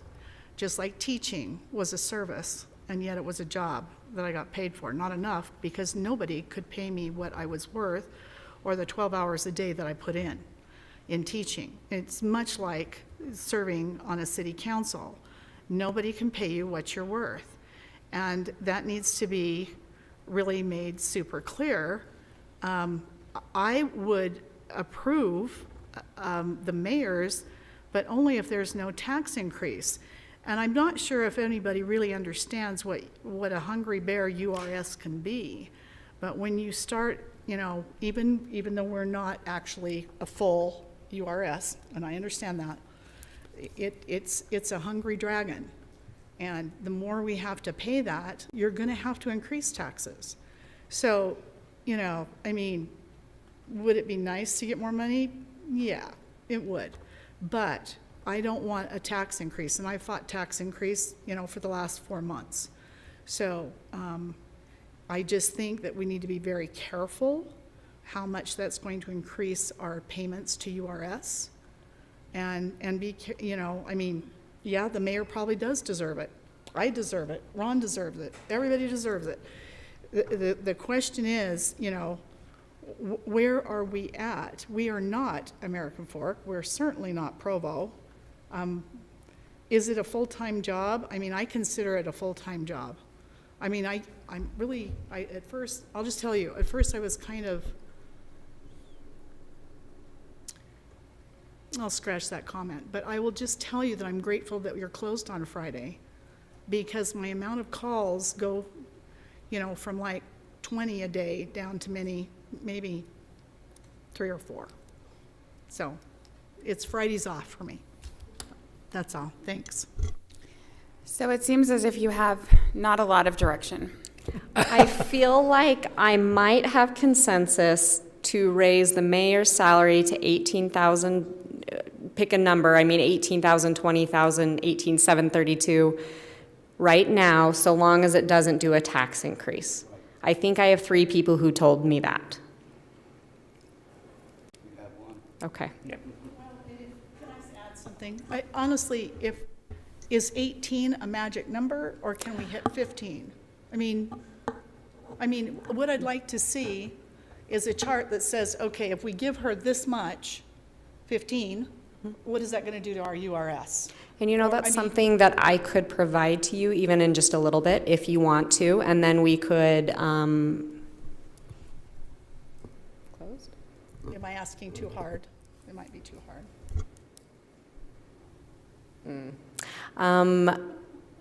That is something I could provide to you shortly. And how about this? I can email that out to you all. What does that mean for URS? If we do, okay, I do need a number though. 18,732, 18, 20, 15. What's the magic number? If we're looking in that ballpark, may I suggest 18,900, which is a 50% increase?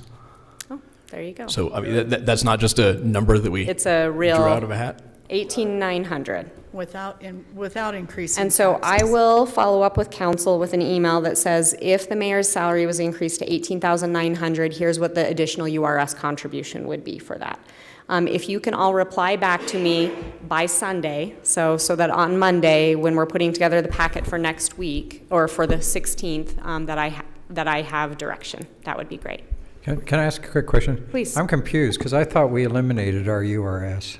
contribution? You reduced it. So it Oh, that's used to right, be we a much reduced it. higher amount, Okay. and now it's down to 7.5%. 7.5%. Okay, that's right. I forgot. Is Social Security 7.5% now? It's about 6.25%, isn't it, Yeah, I was roughly? going to say, that seems We do high. slightly more, and it was what's been set for a long time, that part-time staff get 7.5%. And so Okay. that's the category that you all put yourself into. Okay. Do you need more direction about council? Nope, I am all done there. So my last question for you, and I actually forgot to put it on a bullet point, is there anything else? So I feel like I've gotten the feedback from you all. I think we clicked away, staff. I feel like I've gotten the feedback, that I needed, unless there is something else missing in the budget, not right in the budget, that you want to see tweaked before the 16th, because the goal is that we can come into the meeting and not have to make any tweaks in the meeting. So I think Councilwoman Rice had some questions or comments. Well, it kind of ties into the next one that we're going into, right? And I don't know if you want to present it, because you'll probably do a better job than I will, but I'm just... Yeah, I'll try, Okay. and then please Go for it. So as Councilmember Rice and I were talking about the next item related to the Foxwood, the trail in Canterbury and Foxwood, we had a lot of conversation about how does Highland City maintain its trails, specifically trail corridors, specifically when it's just weeds along those trail corridors, right? We don't have any maintenance agreements, we don't have any landscaping. And she mentioned that she would love to see some more dedicated funds. She's not supportive of, and I'm sorry, maybe I don't want to use or say anything incorrect, but do we really want to build more trails if we're not maintaining the ones we have? And should we actually be putting money into maintaining trails more than just cutting down the weeds, of actually making improvements, of adding gravel or something along the sides of our trail corridors? And so a consideration for something to look at in the budget at this point. Without increasing taxes. Okay, that's just, it's just that with the job that the mayor gave me and with some of the trails that I've looked at and really trying to work on, and when you try to explain to residents that maintenance means cutting down weeds, nothing more, it puts it in a very difficult position for me to work on anything. I have asked for volunteers to try to donate money to, take a 270-foot trail to work on with just rocks. I'm not asking for vegetation. I just want, like rocks and making it look with a barrier and rocks. I think we talked about that. Anyway, I just don't know if we can add something or take something from the general fund. I don't want to raise taxes, but I am between a rock and a hard place, no pun intended, on the trails. But it's just not working with what I'm seeing. And the case in point is what we're about to talk about with Canterbury and Foxwood, which I went out there a month ago, and have some concerns even there as to what, it's interesting sometimes when people say, we were told that there would be trees and rocks when we came back home. And I'm not saying that's what they were told, it's just hard to say, do you have that in writing? And so, especially on the shorter trails. Anyway, I'll stop because I'm rambling a little bit now. But it's just every trail I look at, and I know we have money set aside for parks, for play equipment each year, which is great. But I just think that we need to put a little bit more money or effort. Not effort. You guys do a great job. I'm not criticizing at all. But we just need some money to put some barrier and rocks down or something. I don't know, in various places. And I've had many requests for that. I'll end. Thank you. Can I make a comment? Yeah, go ahead. So I actually agree with Councilwoman Rice. I think this has been kind of a long-term issue with our trails, is how to really maintain them. And are you, can I just ask you a question? Are you suggesting that we just maybe prioritize 2 or 3 trails and find some budget for them and just work on them bit by bit, because we do have a lot of trails in the city, and the people who voted, they love trails. And I think the city staff's doing the best they can to maintain them, but maybe we need to maybe put a little more out of the budget and prioritize some of the trails and say, this year, we're going to do that. Now, we do that to a degree already, but is that what you're asking? I am, because, and yes, Councilman Smith, that is really what I'm asking, because, and even if we start with the shorter ones, which would be easier, and we learn as we go, and I know that Jeff is over there whispering because he knows exactly what I'm talking about. He knows which ones. And it's just hard to say, but if I had a list of saying, you know, we're gonna hit you next year, we're gonna hit that one next year, or we can hit these 3 this year. And again, we're back to manpower, we're back to, I mean, there's a whole bunch of things that I know I'm not mentioning that is gonna be a problem.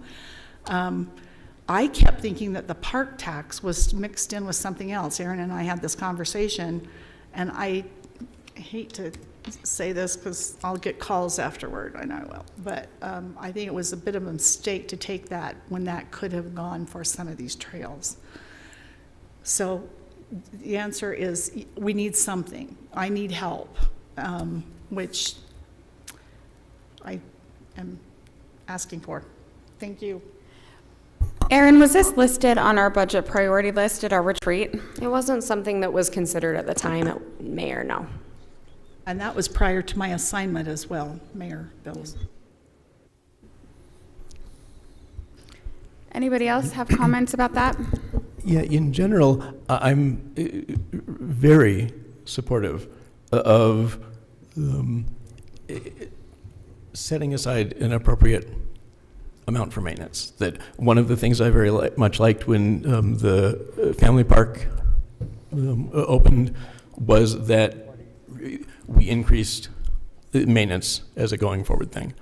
I think that anytime we build something new, we need to take a look and decide how much it's going to cost to maintain it, and have some way of tracking that, yes, we're keeping this additional maintenance in there, and that the maintenance amount is increasing over time as costs increase.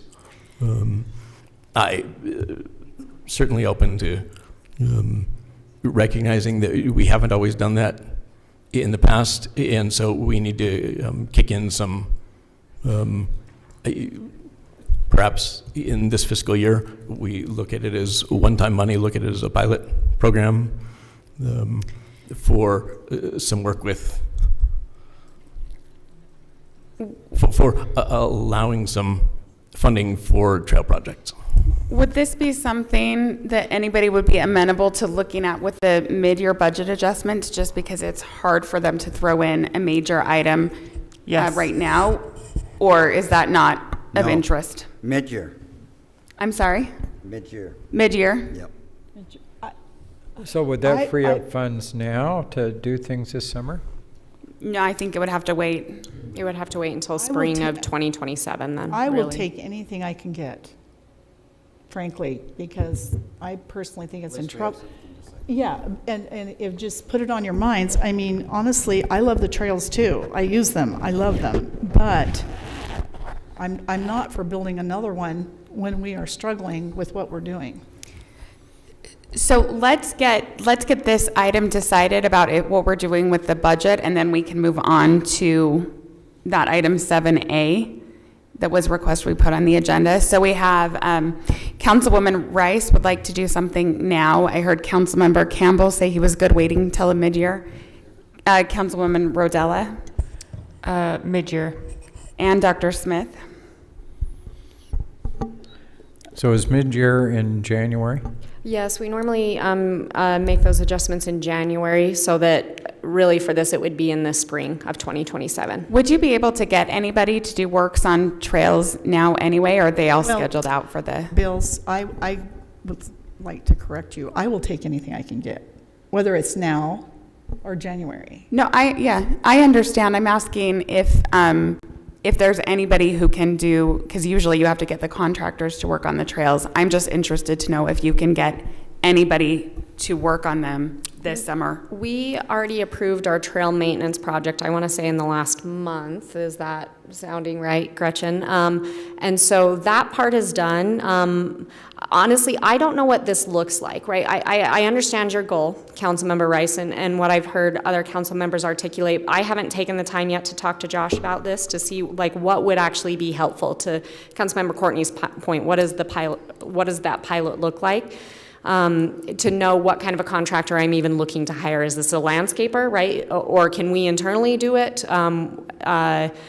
This was a new enough thing that again, we haven't had internal conversations to know who we could get at this point. Well, and Aaron, I can continue to ask, and maybe staff doesn't like this, but I can continue to ask for volunteers to, you know, I mean, if we can buy like the rocks and the barrier. Oh, yeah. And have, you know, church groups put it in.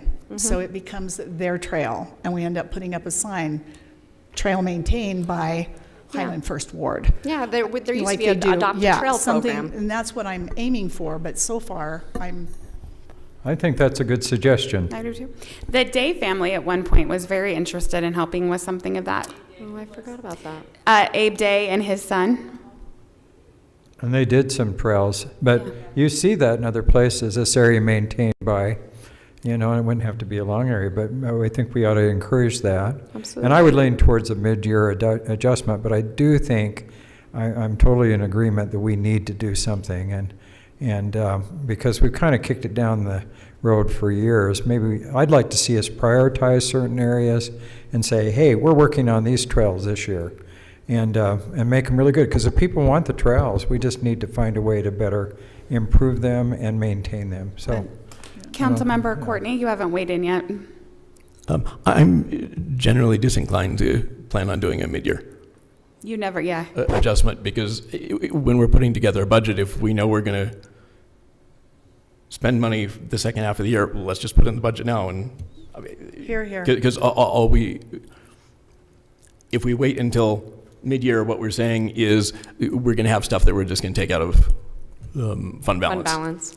And That's if where that's it would come the decision, from right that's now. okay. Yeah. But let's consciously decide that rather than just kind of implicitly sticking ourselves in that spot mid-year. Do you have the information you need now to decide how much that would be and where that money would come from? well, and I'm sorry. Let me just respond really- to the question real quick. Well, Let's let Councilmember Courtney respond to my question. That I don't believe that we do, and I'm not entirely convinced that we need to. Because there is nothing final about what we approve next week, or That's fair. in 2 weeks. That's fair. That our final budget isn't approved until August. right. Councilwoman Rice? Well, and I didn't mean to jump in.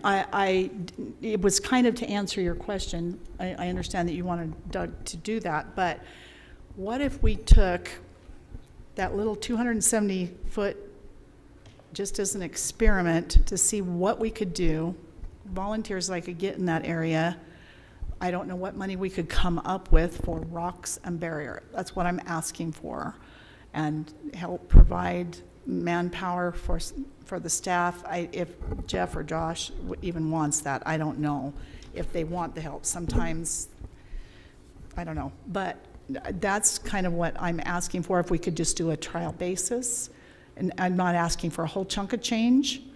Just, I really appreciate Doug Courtney, Councilman Courtney saying that. Let's not kick it down the road again and try to get a little bit going. So, and maybe we could put this in the newsletter too, for some trail help on either donations or manpower. And is that money that would be coming out of the general fund? I don't know. Okay.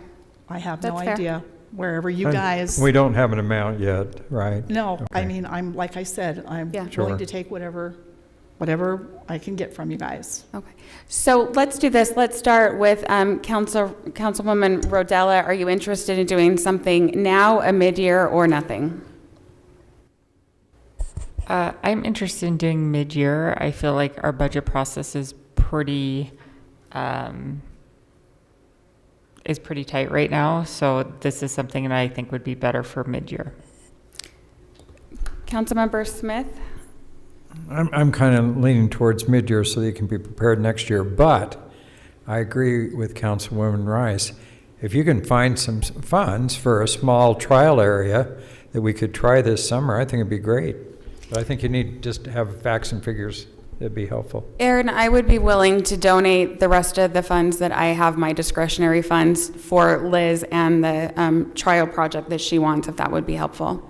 And I would donate the rest of mine that we talked about, Aaron, but mine was going to go to Larson Park. We haven't We spent haven't- them yet, we so. haven't decided on that, okay.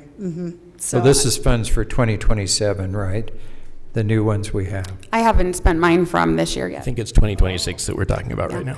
Councilmember Courtney, now, mid-year, or never? Or not right now? I would say none of the above. Okay. Because I would like it to be in the approved budget, but that's midway between now and mid-year. Okay. Councilmember Campbell? I think we're really far down the path on this year's budget, and I think mid-year is by definition, when we look at what our needs are there, we can wrap it into all the other needs that we're looking at that time, and I think mid-year is the right time to do it. Councilwoman Rice, what would you like to add? I would really like it now. I understand that the budget is, but there are some of you that have money that's not spent that has to be spent by July 1st, Aaron? June 30th, technically. June Yep. 30th. So we're 28 days away from that, and, you know, Trails and Parks could sure use that, unless, you know, take whatever I can get. Thank you. Okay, Aaron, so it looks like you have 3 who are interested in a mid-year, and then I am happy to donate the rest of mine, what I have left this year, to that cause. I'll talk with Josh tomorrow, see if we can do something small with the money this year as a trial, and then look towards a mid-year. So let me ask a quick question. So we, each council member and the mayor has money that we can donate. So we've got till the end of June to finish this last year's, and I've already donated mine. But on July 1st or August 11th, when the budget goes into effect, true. we have another 3,000, right? Yep. So we could donate it at that time towards some project that you could do kind of late summer, early, with all that. And I'd be willing to donate mine to Liz's suggestions there. So that'd be the 2027 one. Okay. You guys are going to make me Council cry. members- Thank you so much. I mean, I'm so, In- thank you. Just for clarification, with regard to Scott's point, the appropriations and the spending authority in the interim budget are official and final and implemented as of July 1st. So anything that is in that budget, city has spending authority starting July 1st. Am I correctly understanding that? Except for that Except for the extra bit. increase, that we cannot spend the until pieces the that we have budget. The truth identified. and taxation. Right, yep. Yep. Yes. Okay, do you have the direction you need on that? Yes, but I want to maybe clarify something Councilmember Smith said. I think you said that you think you donated your money. I did at the city open house. Oh, And tell me what you told me that I forgot. well, I was going to buy children's books for the library. Oh, wonderful. Okay. And I told Karen, I think you were Okay. there, but it was a busy night. It was a busy night. So I that's must have for forgotten. Okay. fiscal year 26. Okay. And then for 27, I'll donate to this trail project. That'd be great. I will do the same thing for 27. I'll donate my 3,000 to the trail project. And before we leave the budget, the calculation on the URS contribution for the mayor's salary increase, if we go to 18.9, is $472.50 a year. It's a $472 increase. You matched what the finance director texted me, so congratulations, Ron. Same amount? Yes. Would it- You did your math right. Would it be hopeful, Aaron, if each of the council members knew what we had left for, until June 30th? So for your council appropriations money, Mayor Bills has $2,300. Councilmember Rice has $1,600. Councilmember Campbell has donated his. Councilmember Courtney has $2,335. Councilmember Courtney has Councilmember Rodella has $3,000 remaining, and Councilmember Smith has donated his. And you're sure that the library didn't need an additional? Yep, so they bought the truck cover, so Councilmember Rice donated $1,400 towards the cover for the truck, for the library, for their transportation. Okay, are we good? We are good, unless You good, there's anything Councilmember else anybody Rice? wants to bring up. I am thrilled. I'm going to do backflips out of here tonight. Okay, so we've got Chief moonwalking, Doug is dancing, you're doing backflips. No backflips. Get the camera ready. If I did a backflip, I'd be in the ER. We're not going to let Councilmember We Smith have isn't allowed. an EMT and a doctor, so. Right, yeah, okay. All right, can we move on to 7A, or do we have anything else there? Unless there's Or any- it is Doug's going to make a motion to extend the meeting. No, actually, I don't feel the need to, we don't have any meaningful votes coming up, but could we take 2 minutes for me to run and refill my water? We can absolutely 'Cause do that. I'm And getting then really dry. I do want to make sure that we get to the public work orders because. No, because then you're going to have to come back. We get you. Okay, we are taking a literal 3 minutes. I don't relate to meetings. And.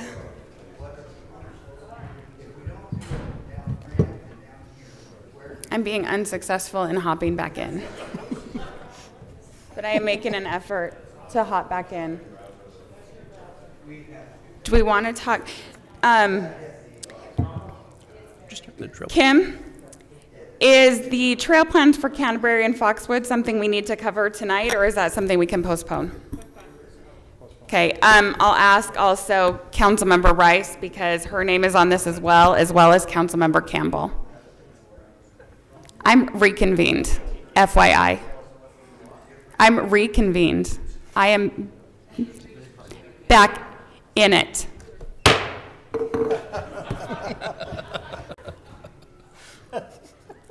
That was more forceful than I did for the public hearings.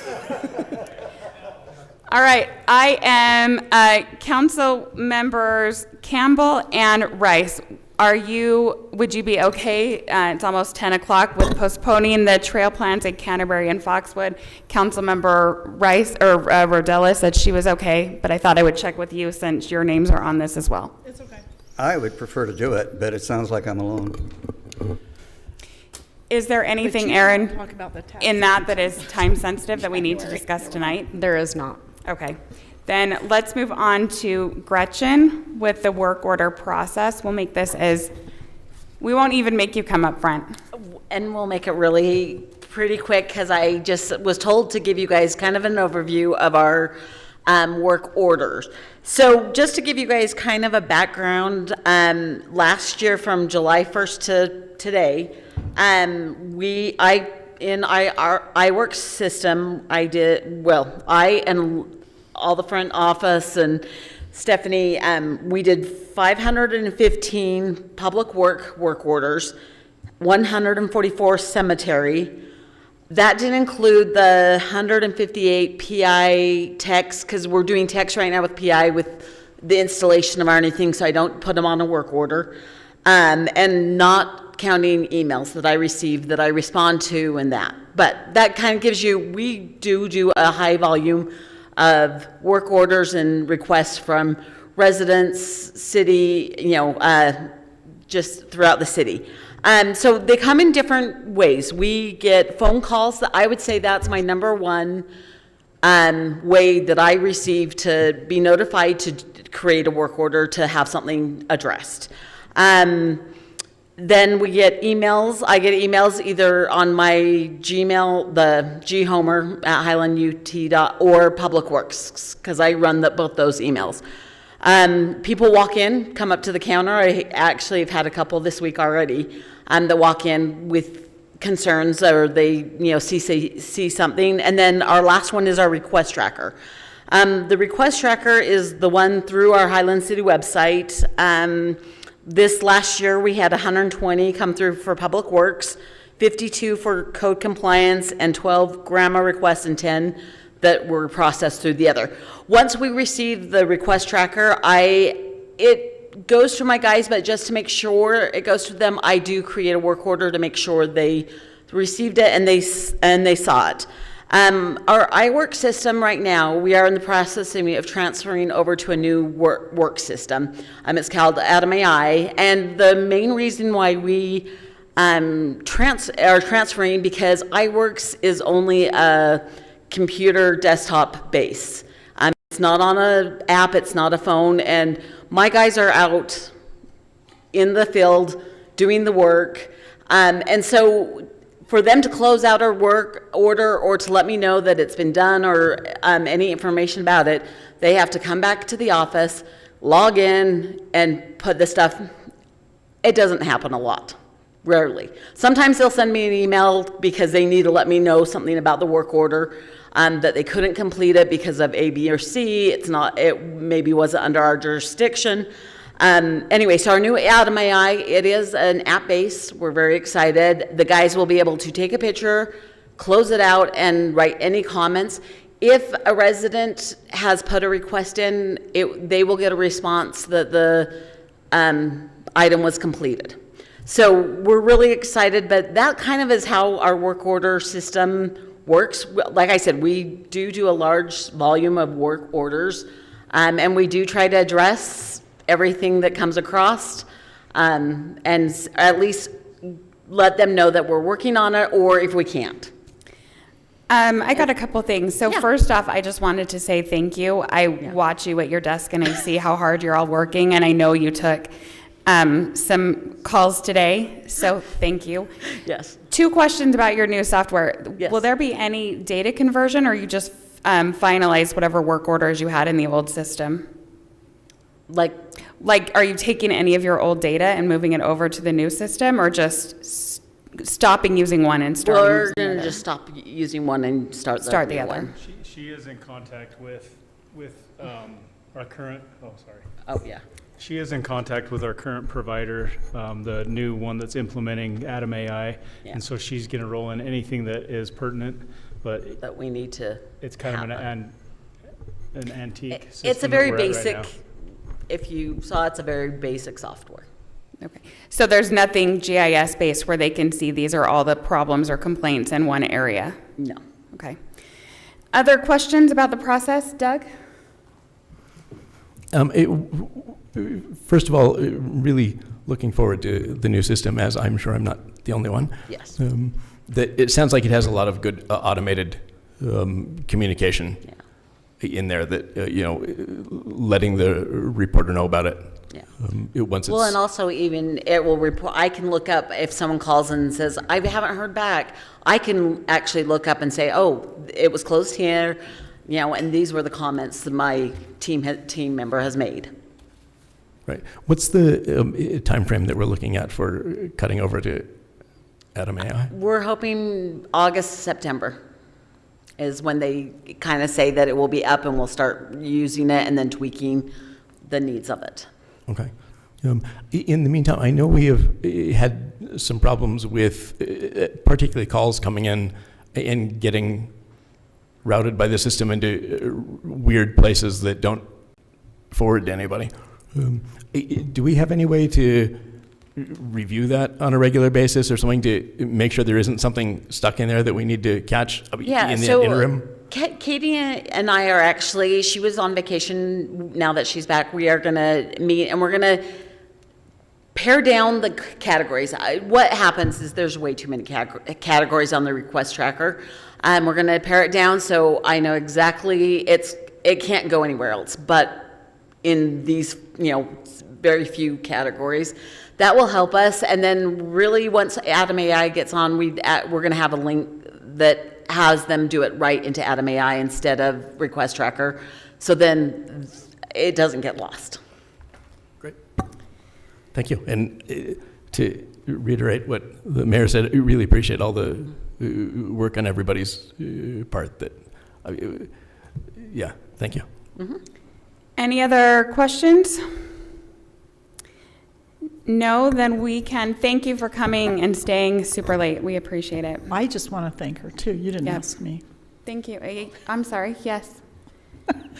No, you spent a lot of time with me with the water thing, and I really appreciate that. And I've heard residents say, that Gretchen really helped me a lot when I referred that. I said, you're going to have to call Gretchen on this because I can't answer that question. She's great, and we appreciate it. Let's see, we do need to talk baseball because we have reservations coming up. So, Erin, I'll let you start with that. Absolutely. Can we go to the next couple slides for me, please, to get to baseball? Okay. You already heard from the resident. So 2 homes in question have recently beginning home runs hit into their backyards. Paul showed you the picture there of a baseball that managed to be even in their front yard. This is from a adult league that only recently started renting from us on Saturdays, and they are very capable adults who are hitting very, very far. Next slide, please. So we did anticipate Highland Family Park is a great park. There is some size constraints in terms of where the layout was, and so we did try to preempt some of this. We have an 18-foot net in place on the foul ball side, near where the pickleball courts are, as well as near where the homes are to try to help, but obviously some balls are getting over that at this point. So one additional thing we are going to move forward doing, next slide please, is adding some signage. You'll see this at a lot of baseball parks, right? Like, recognize that foul balls, fly balls might hit you, your vehicles. I'm not saying it's right, but I'm saying it absolutely does happen. And most of the time, batters are not intentionally trying to do it, right, ultimately. So we are getting some signs put in place. What do we do, though, at this point? Some additional thoughts and context. This is the only field that Highland has where adults can play on it. We have 2 other fields that the city owns at Heritage Park and at Mitchell Hollow, and they are both small fields that only children are allowed to play at. So this is currently our only adult field, and I think we want to make our fields used. However, I do recognize that we need to be cognizant of the impact that creates on our residents. So what are some considerations as well as additional ones that I might not have thought about? So we don't need to do anything if we don't want to. This is not an uncommon thing that happens to other people who live near baseball fields, right? This is a first for us just because of the nature of this field and how new it is. Number 2, do we change the code? If a couple of years ago, we changed the code for some residents who lived along the Cedar Hills golf course to allow them to put up some nets to protect their homes. We could do something similar, but that would put the onus on the residents themselves to put up any nets if they wanted to do something taller. Number 3, should we purchase and install taller nets ourselves? Like I said, we have 18-foot. Josh met somebody out on the grounds today to get us a bid for what does that look like? You know, how tall can we go to protect those homes, and what does the cost of that look like? We don't have numbers yet, but that meeting did happen today. Another one we talked about is to require them to use wooden bats instead of metal bats. My understanding is that means they will hit less far, but realistically, the enforcement on that is not realistic, honestly. We could ask them to do that, but enforcement would be very difficult. Do we ban adult baseball on this field? Maybe you could still allow softball just because those balls don't tend to go as far because they're bigger, but do we ban adult baseball just because I don't think you can say ban adults who are good enough to hit home runs. I don't know how to do that. I think that's the easiest. Or is there something else that I haven't thought of? So this is a really hard one because I want people to use our ball fields. I also want to protect our residents and recognize, the contribution that those residents made. So I feel like I'm going to make people mad in either case on this one. And we did, I should say, so this happened 2 weekends ago, right? And we had a conversation, staff had a conversation with the people who reserved it again for this past Saturday. And we said, hey, look, we're getting some complaints. Is there any way you could kind of calm it down? And they said, yeah, maybe, but they kind of pushed back and really said, it is a ball field, right? And we want to play on the ball field. And so they kind of threw that at us, right? Like, do you want to let people play on this or not? Because this is just the reality of it. Can we just pass an ordinance that anything that goes over the fence is a ground rule single? I'm sure we could try. Absolutely. I have a few things to say about this. Because, I mean, from what I was told, wasn't there like 4 or 5 balls in Paul's yard? Yeah, there just from was this? multiple. Mhm. And I think at that point, you know, when you hit one ball over and you're like, oh, wow, you know, I hit it over and almost hit a house or hit a house. But you're doing 4 or 5, that at that point is intentional. You're intentionally trying to hit it to a house. And I think that's grounds for a ban. I think, though, trying to ban adult baseball leagues, you can't enforce the wood bat versus metal bats. And even like banning adult baseball leagues on the field, you could do that, but I think it's hard to enforce it as well because somebody can reserve it and you don't know who is reserving it, how old they are, if they are adults, and then you get out there and all of a sudden there's balls in Paul's yard again. I think the only thing that really is going to rectify the situation is to put up higher fences. That's going to protect the homes. I don't know the cost of that though, but I think, you know, all these other ones are pretty hard to enforce. So you're talking about higher net. Yeah, usually what, 50 footers? Or is that what Josh is looking at? I think, Yeah. you know, I think so. Wonder what the residents would think about that. Yeah, I'd love to know Paul's thoughts on that. If he is, I mean, because we can say, Paul, we can ban adult baseball leagues, definitely, but I think it's a hard one to enforce. Yeah. And you know, so I'd love to know his thoughts of which would he prefer. How high would a net or a fence have to be to stop someone who could hit a ball to the front yard that we're placing on our property? Yeah. You know, like We'd have to get it pretty even close. our outfield fence. I don't know. I mean, think of the How tall is that house? I think usually there's 50 footers. Yeah, we'll other have to parts. talk to the Yeah. experts to see, okay, how tall would it have to be to prevent that from going over and hitting their fence? Yeah, or because I'm hitting trying to their think home. of Riverton Park because there are baseball fields back up to houses as well. And I want to say, are you asking? Are you actually asking on this one? I feel like it's 50. Councilmember Smith, what do you think? I think I agree with Councilmember Rodella on this one because she knows a lot about baseball. You know, obviously, I think there was some intentional balls that were purposely hit there. I don't think you can really ban adult baseball leagues on the field. I think I agree with her. You can't make them use wooden bats instead of the other. So I think you really need to look at the costs of nets and whether the citizens themselves want to put up the nets or whether we just put it on the city helps purchase them. I think I'd investigate the costs of doing that and how that affects the kind of the views in the field and, you know, in the feel of the field. I mean, I would investigate that. I think I agree with trying to look at nets. Yeah. Perfect. Councilmember Courtney. Yeah, I completely agree with Scott and Kim. I actually don't mind banning the adults. We ban them on the other fields. And if we banned them there and been successful at it, I don't know why we can't do the same thing here on the same basis that it's not really designed for adults.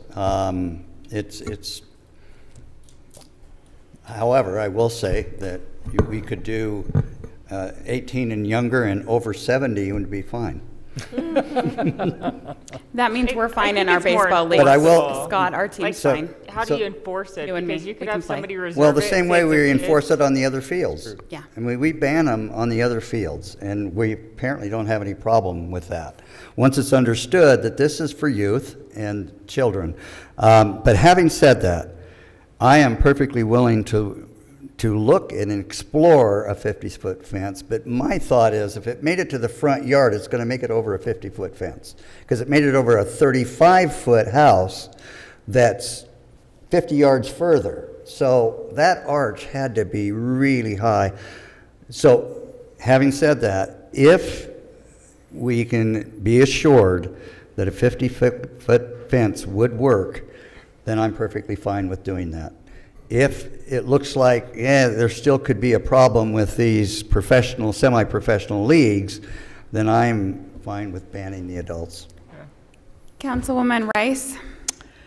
You know, I go to a lot of baseball games, AAA, AA, professional, wherever we can get in. My grandkids all play baseball. I am trying to think if I have ever seen an adult league use a metal bat. No. I have never seen one that I can think of. So this was intentional. I would agree with Kim on that. And when we rent it out, I'm not sure why we just can't say, I mean, I'm good with anything, really, on this. If the neighbors want to put up a net, good with that. If we want to ban adults, I'm good with that, because this is kind of a violation of our trust with them in a way. And I feel that, and I love baseball. I love baseball. I'm not really a softball fan, but I love baseball. But I will tell you that if we rent it out and we say, if you are an adult league, you are not allowed to use a metal bat. And I know what Aaron just said, it's hard to enforce, but I'm not sure, you know, if you use a metal bat, then you're going to be responsible for any damages done to those houses. I mean, I don't remember any adult league that I've seen. Matter of fact, I have a 17-year-old grandson, and he has to use a wooden bat. He does not use a metal bat. So in that league. So that's my take on it. In an unusual event, I will ask Wes if he talked to Paul in the audience. Do you want to tell us quickly what he said? Wes Warren, Highland City resident. Wes Warren, Highland City resident. And he'll be here in 60 seconds also. But since you invited me up, I think the best solution is banning adult leagues. The field's gate kept already, and someone's taking reservations, and presumably these reservations are stipulating what kind of league and what kind of team. I don't think they do. You don't think they do? They should.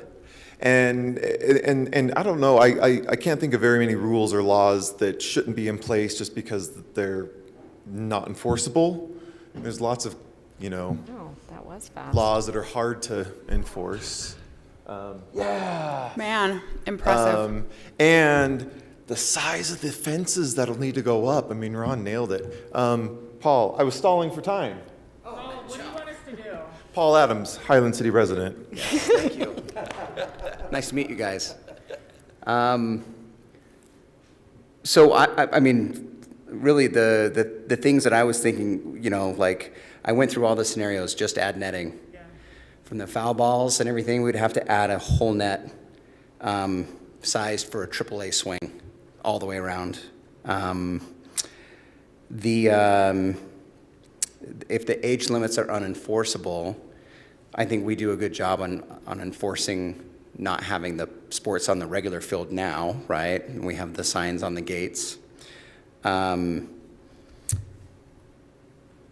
I think really, maybe it is just as simple as saying, the leagues up until this age can only play on this field.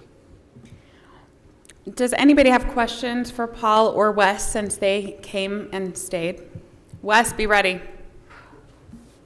I guess my question is, let's maybe just start out there and say, okay, like no adult leagues on there, and see if that's enforceable. And if it's still an issue, then we'll look at the nets. I mean, is that a big issue, having like taller nets? Is that something that you're going to be like, I hate this, I don't want big, huge, tall nets like the back of my house, or it doesn't really matter? Look, safety would become number one for me. So, Okay. if it has to be a huge net. But again, you would have to pull the whole field together like we saw with the foul balls and the cars. Memorial Day was pretty packed, so. Yeah, my boys were there on Memorial Day, and there was that adult league right before them. And I think another issue is the right field fence and how often that field gets used. Because I'm at the park, I mean, I don't live there, but I'm there every day. I mean, I walk my dog and we go around there, and it's safe to say I'm there every day.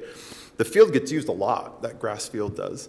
And so there's a whole other can of worms is players hitting into that field. And the thing, I played a lot of softball also. And the thing with adults playing ball is that it's a family thing. And so in our softball teams, or our softball games, there would be kids all over, you know, way more than normal. Not just on the sides, but like on the other side of the fence, the home run fence, there's usually like a grass track or whatever. And kids will go over there and play. And I've seen some close calls just during the games just because adult leagues attract more kids. So I don't know. I'm worried about that right fence, the right field fence also. And really, when the younger kids play, it might come up to the fence, but we've never had a ball. I mean, I've seen lots of games. We've never had any issues. So, and I don't know how the approval process works. I know that the field is locked and well taken care of. I see, you know, Josh Castleberry does a great job of, you know, and I'll, you know, he's like, if you see any riffraff, you call me, text me, you know, but he does a great job. But, and you just keep reporting this guy walking his dog around the park. Yeah, exactly.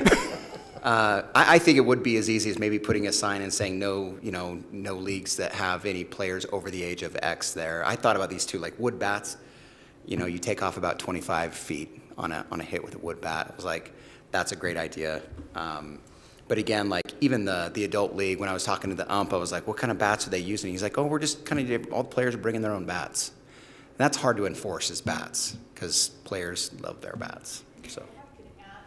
I will tell you that the leagues that all my grandsons belong to, they have to have, there's a required bat. Yeah. And I mean, they're like $500 bats. Like the umps check And them they're, before the you game. know, Yep. and they are aluminum, but they are under the age of 14. 14 and under. But I'm just, aluminum bats on even a 17-year-old kid, adult, is inappropriate. So go ahead. I agree. The bats are the drop 3 bats, right, which just basically means that it's a really light bat and easier to swing. And so the ball goes further. And they're, like they call it a BB core or whatever. My son plays baseball. We get umps that check the bats in his 12-year-old league. They have to check them, right? So I think, you know, with this Highland Family Park, just keeping it on the baseball side of just limiting, and maybe it's as easy as just a sign on the fence that says no players over the age of X playing baseball in this field. Okay. We appreciate it. Thank you for coming back over. Kim, after hearing all the comments and discussion, what's your recommendation? I think maybe like limiting adult leagues would be a start out. I have a hard time saying no players over the age of 18 because you got coaches out there who are like playing with their kids kind of thing. And sometimes there's, you know, like dads versus kids baseball kind of thing. And they're not going to be hitting it out over the fence like that, but maybe just start out with. So start out with no adult leagues, and then if that doesn't solve the problem, look at nets. Yeah. I feel like you're not convinced. I mean, I see those adult softball leagues. Do you belong to an adult softball league? Yeah, my son-in-law played at BYU, and he's on an adult softball league. And they clear the fences at Art Dye all the time. Okay. So again, no adult softball either? I mean, the balls do go slower, but I mean, it's an easier ball to hit. Yeah. And it's like, if you go to Art Dye and you watch an adult softball league, I mean, the guys are, maybe they're just all ringers, but they hit home runs all the time. My son-in-law does it. Shut up, Wes. Councilmember Smith, what's your opinion? I think I lean towards what Councilmember Rodella said. Okay. Yeah, I appreciate all the comments and different things. I think you're going to have a hard time outlying all adults from playing, but I think I would start with adult leagues. Maybe just saying we prefer this to be family oriented. Okay. Yeah. Councilmember Courtney? I'm good with starting with that and hoping it works, and if not, revisiting it. Councilmember Campbell? Yeah, exactly. I think we start there, but we then monitor it, and if there's a need to do all adults at some point, then we make that decision at that point. But now we do the adult leagues and hope that that will resolve the problem. I think it will, but if it doesn't, then we revisit it. Okay, and Councilwoman Rice? I think that's fine. I do think that we should allow the residents to put up a net if they need to as well. But, I mean, we can reevaluate it later. I just hate to kick it down the road.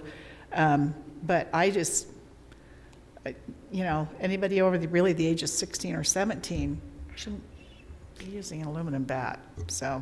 And if there are residents who are interested in putting up their own nets, I would say contact the city and let's talk about that. I still think the ordinance is a good idea, but there doesn't seem to be any other support.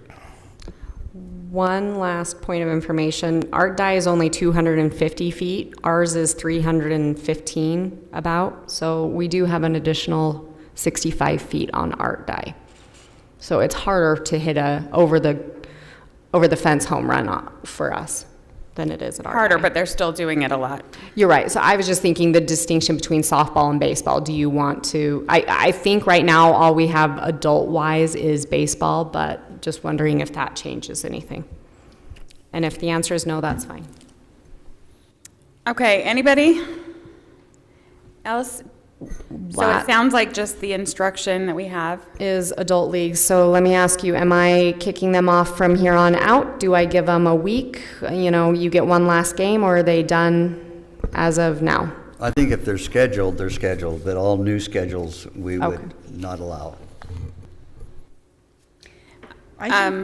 Anybody else on that? I think they need to be respectful. If they're scheduled, then they shouldn't be using aluminum bats. I mean, if you want to go with what Councilman Campbell said, but I think that they kind of forfeited their right to be there personally. I think you just say you shouldn't have hit so many over into yards, but I don't know. I just think they forfeited the right.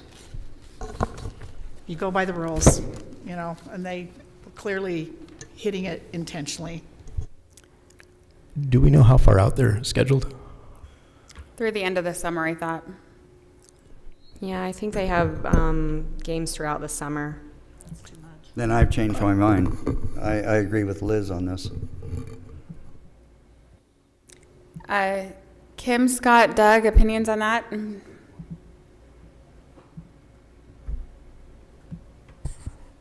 I just feel like they intentionally did it.